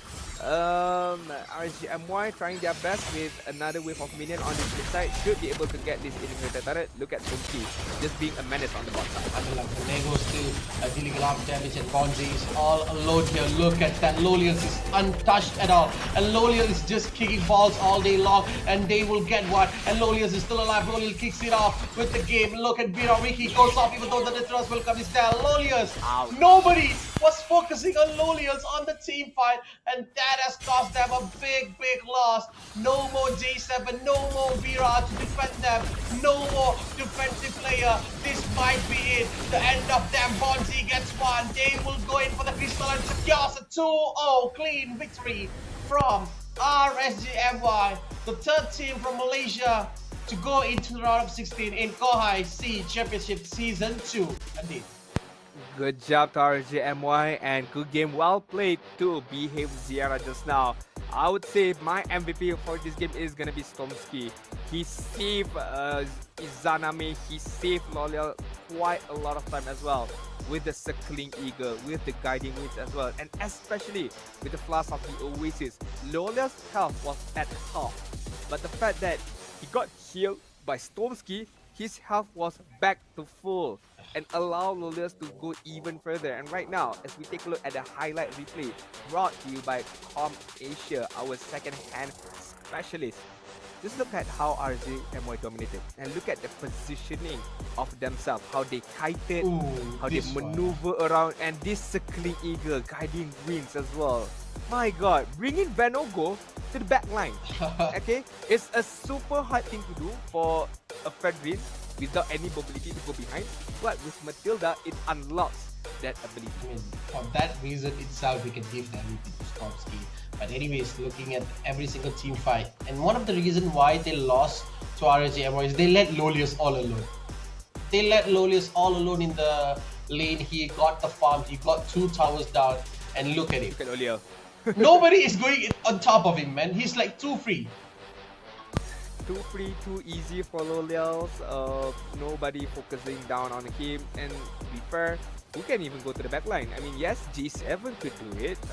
Kid Z can do it with the Blazing Duet and Better Mirror Image, but you have to go through a Tamus, you have to go through a Fedrin, and you have to go through a Valentina. And not only that, even if you reach Lolials on the back line, there's still Stormski that can save himself. Toughest choice, and here is like Lolius. Look at that, the whole team fight that has been done between Behave and RSG. All they did was they were focused on Lolius, and Lolius is all about, okay, I'm gonna deal tons of damage to you guys can't survive at all. And this is just the end game. I mean, with the lead that they had, how RSGMY dominated and ended the game with 14 minutes of game time, 46,000 of gold. The itemization has been complete by Lolial, but right now we have to take a look at our MVP for the game, brought to you by Com Asia, and thank God it's Stormski 5-0 and 9 KDA 8,000 gold. That is super big as a roamer. As we all know, the roaming booth has been changed a little bit, which now gives you 45% of gold and EXP for every assist. I mean, like, looking at the way that Stormski played, I think he definitely deserved the MVP. And to sum it up, all I can say is, behave XIERA, you did good, but it was not good enough to win ROGMY. And congratulations, ROGMY, the third team from Malaysia, to go into the round of 16s. And I think that's a great game to watch. And to be fair, for all of these tier 2 teams out there, regardless in Malaysia or Indonesia, I think you guys need to use this platform, the Kohai C Championship Season 2, as a platform for you guys to grow even further, to gain experience up against international teams, to expose yourself to different kind of strategies, different kind of pressure. So I really hope for those teams who are knocked out, they don't give up. They still push forward to be able to achieve greatness. But to be able to achieve greatness, right, Frost, you need a great phone. And with great phones, you need Infinix with the GT10 Pro. You did mention about the specification, but what I like about it is the 120 gigahertz of frame rate. No lagging, no issue. If you're a jungler, you should be able to land your retribution super on point.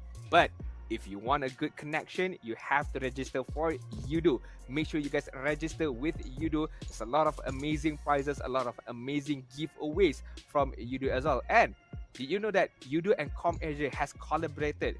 If you register to Yudo, you guys can get yourself or win yourself a 100 ringgit voucher of Com Asia. But it's limited to 200 customers only. So make sure you guys be quick, be fast, register on Yudo, claim that 100 ringgit voucher, and get yourself a second-hand phone that is optimal, being checked by Com Asia. I mean, like, to end it off, to top it off, all I can say is we started with 32 teams. Now we only have 24 Adin. It's like so close to the next stage, just 24. And I think that's it from me and Adin. Before everything, thank you, our organizer, Kohai eSport, official second-hand specialist, Comp Asia, partnering with Infinix, apparel and merchandise partner, TNT Co., official digital co, Yudo, official tea partner, Boti, powered by MPL Malaysia and MPL Singapore, supported by Kementerian Belia dan Sukan, Rakyat Muda, strategic partner, Kohai eSport, and I am Frost, and next to me is Adin. It's a good day, and it was a good series of 2 games, and we will meet you guys tomorrow, but there's a surprise. Tomorrow we will start at 1. Ooh, very early. We have a lot of matches. Or are we expecting all of it to go 3-0? 3-2. 2-1. My bad. It's a best of 3. Are we expecting all of it to go 2-1, 2-1, 2-1? So I'm not too sure. But we still have a couple of powerhouses still within the tournament. We haven't seen the likelihood of Alter Ego. We haven't seen the likelihood of Homeboy Syndicate as well. A new faces for Homeboy Syndicate. So I can't wait, and especially I want to see more out of all these teams. As we progresses, a lot of teams are adapting well to the patch, and we can see the true meta for this current patch. What is going to be the hot pick? What is going to be the hot ban? But as of now, I don't see much changes. Yes, a few Barats, Balmer here and there, but you can still see R a lot. You can still see Nolan. You can still see Gwyn within the tournament itself. I mean, like, if that is it, I mean, make sure you guys on the viewer side follow our live stream pages, which is on Instagram, TikTok, YouTube. Turn on the notifications. Make sure you guys receive all the notification for our live streams as well. And also, with that, we're gonna end it, and also we're gonna say goodbye to everybody.